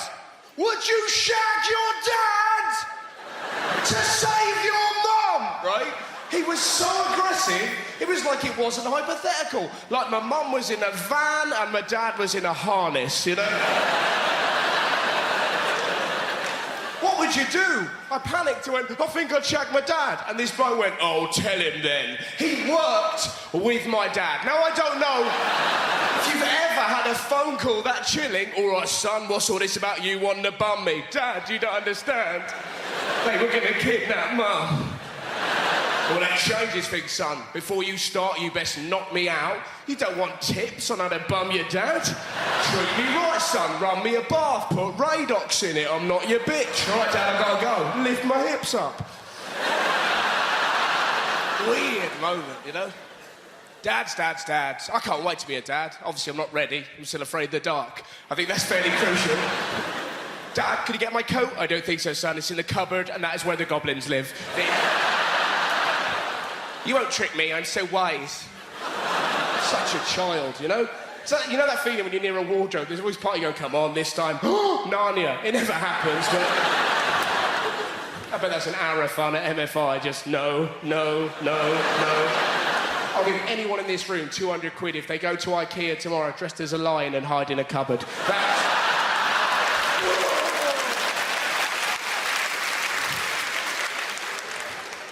Been travelling all over the place. It's been great. I've been on tour, right? I've seen some really weird things, right? I was in a sandwich shop the other day. Do you ever see a sign that really annoys you? There was this big sign that said, "Hey, why not try a guilt-free wrap?" Like, what? Don't make sandwiches evil. How ridiculous is that? Sandwiches are lovely. The bacon sandwich is one of the greatest things in the world. It tastes lovely, and conceptually, it's a wonderful thing. A bacon sandwich is essentially bread giving a dead pig a cuddle. It's a lovely thing. "I love you, Mr. Pig. Why do the Jews hate me?" It's lovely, right? And there was a sign... Joke. And there was a sign... There was a sign next to it that said, "You may have cancer." Now I'm fat and I'm going to die, right? I was in a really bad mood, and then madness occurred. From nowhere, bloke in the counter, behind the counter, yawned. This bloke in front of him, who did not know him, popped his finger in his mouth and went, "Ooh, yawn rape," and I nearly died. Now, I'd never seen a yawn rape before. I was like, "Well, you've just been a yawn rape." Did the man headbutt him? No, he didn't. He giggled and went, it's a good job I didn't fart, wasn't it? And you sat there, you know that proper huge belly laugh? They're great when they happen. I remember the first time I properly went, "Ugh!" My friend Tom, age 5, stood up in the middle of a nativity play and went, well, enough's enough. Heroic. But what made it even more heroic, he was the front end of a donkey. That's incredible, right? They're brilliant, aren't they, belly laughs, aren't they? When they leap out from nowhere. I could watch drunk people for hours.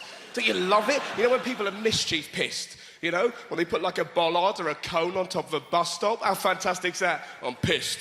Fighting, nightclub, women. Nope, that bus stop needs a hat. He looks like a wizard, Dave. I've done it. 5 points to Gryffindor. When we first moved to our area, it was a bit shit, right? But it's got nice. It's got a little bit nicer. It's very slightly gentrified. So now everyone that owns their property, they go on Rightmove every day for a little wank. Like, ooh, let's have a little look at what our house is worth. Ugh.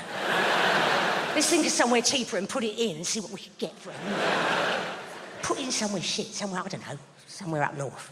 Put that in. And then you're like, fucking hell, we could own Hull. Disgusting. It's very vulgar. So, I've never lived anywhere nice before. It's been quite interesting watching it sort of change a little bit. Like, first off, there's little signs that you notice when a change is on the horizon. Like, first off, it's the availability of sourdough. Change a-coming. And then it's the pub. It's always the pub. You've got to keep an eye on the pub. The pub changes. Like our old pub, it was a sort of working class pub. Old blokes in there, smoking roll-ups, buying and selling the odd gun, watching Sky Sports, right?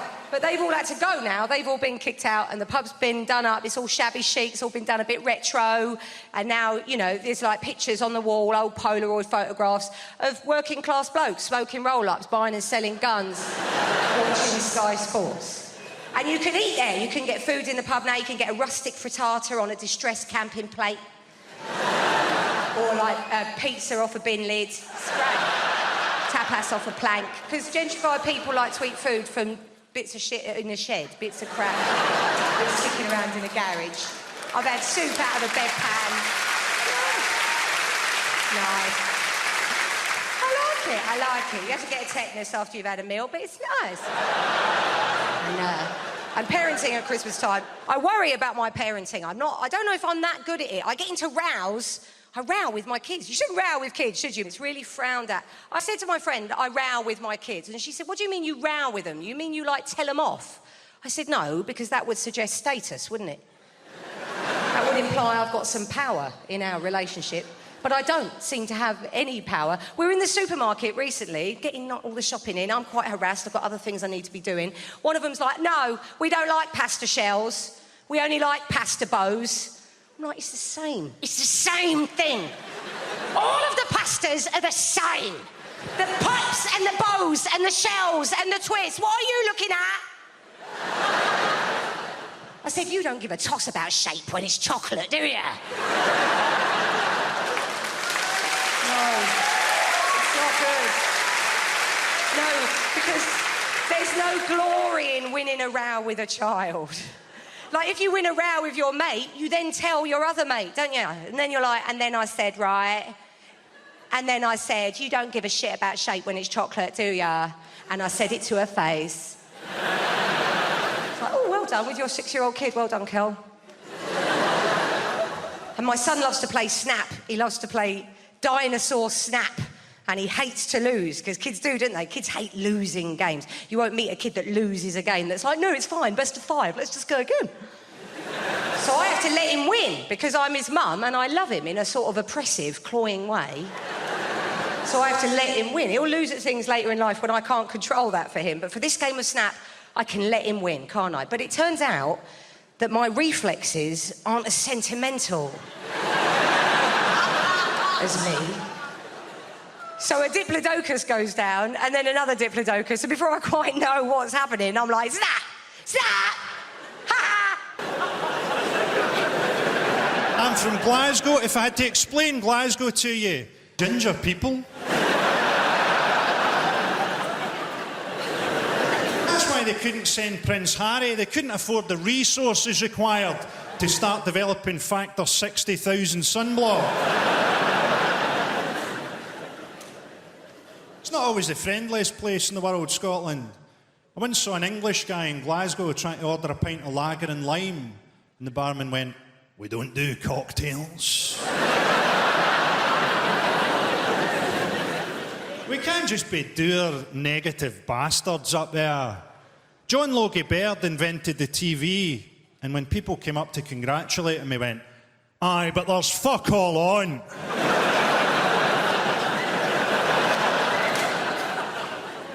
We're looking forward to the Olympics in London. I'll take that as a no. I'm married to a comedian. Did you know John Richardson? Oh, yeah.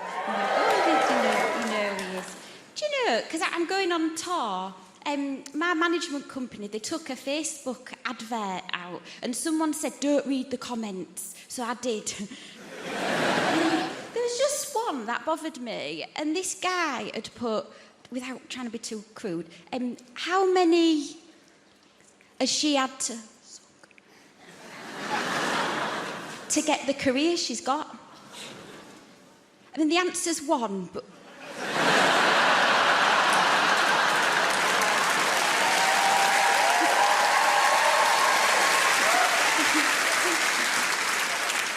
It's weird to applause that, isn't it? It's only weird for my granddad who's watching. That's not weird. You've made that weird for an 87-year-old. Anyway, but the thing, because I don't know if you've noticed, but I've started to do a bit of telly now, and I'm in this weird stage where I'm getting recognised, but I'm not used to it yet. And I walked in a pub last night, and there was a woman staring at me, and I thought, "What are you fucking looking at?" And then I realised, oh, it's me. I did, you know, Michael McIntyre's The Wheel. Have you seen it? The game show. I lost someone £98,000.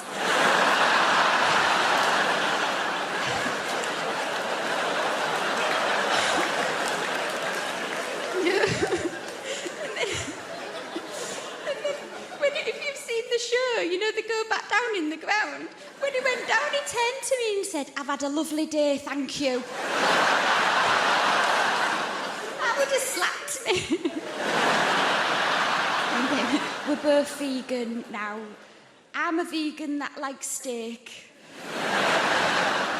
for the iron, and John's a vegan when he's interviewed on TV.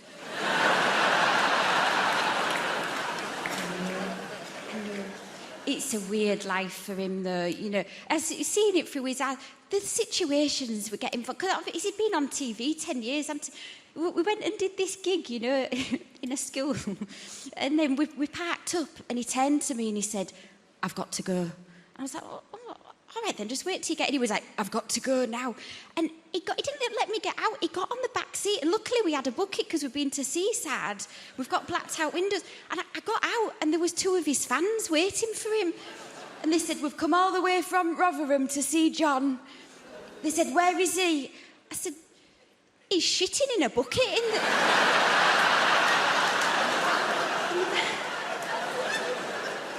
back of the car."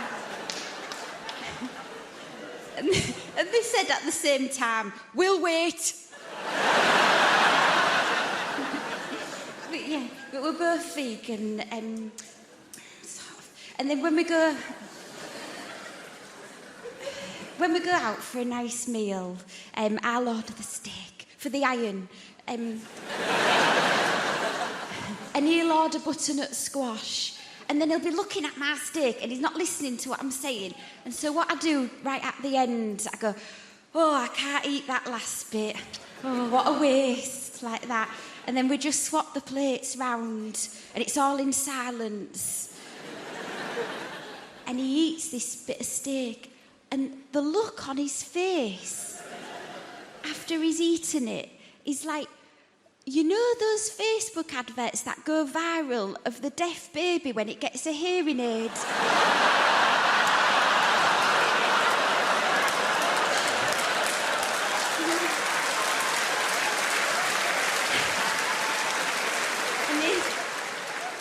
mother talk.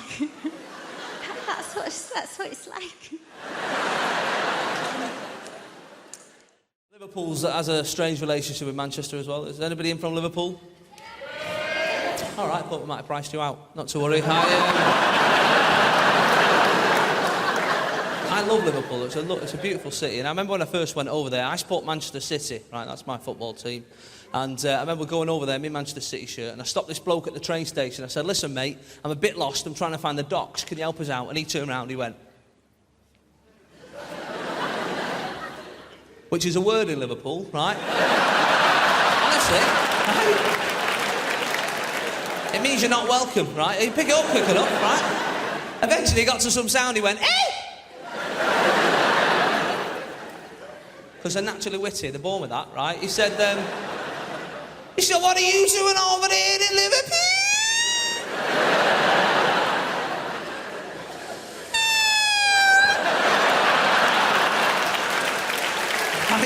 I love him. I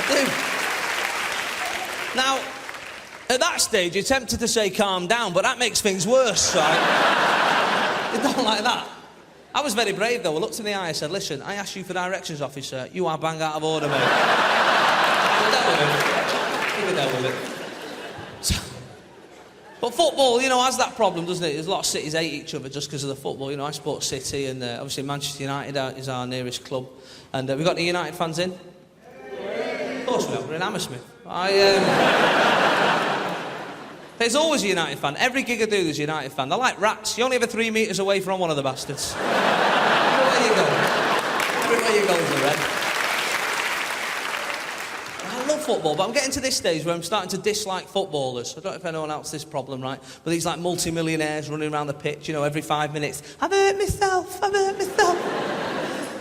was a bloke a few weeks back, he missed 3 Premiership games with a dead leg, right? Now, that's not an injury, is it, a dead leg, right? When I was a kid, I had 3 dead legs in one day once, right? And that was for free. I still have to do PE and walk home. That's not an injury, mate. My granddad's favourite footballer was a German goalkeeper called Bert Trautmann, right? Now, in the 1956 FA Cup final, does anyone know what happened to old Bert? He broke his neck. Look at you like the quiz team. Bang, straight in, no messing about. Good work. He broke his neck and carried on playing, right? That's how hard they were in the 50s. The metatarsal, not even invented in 1956.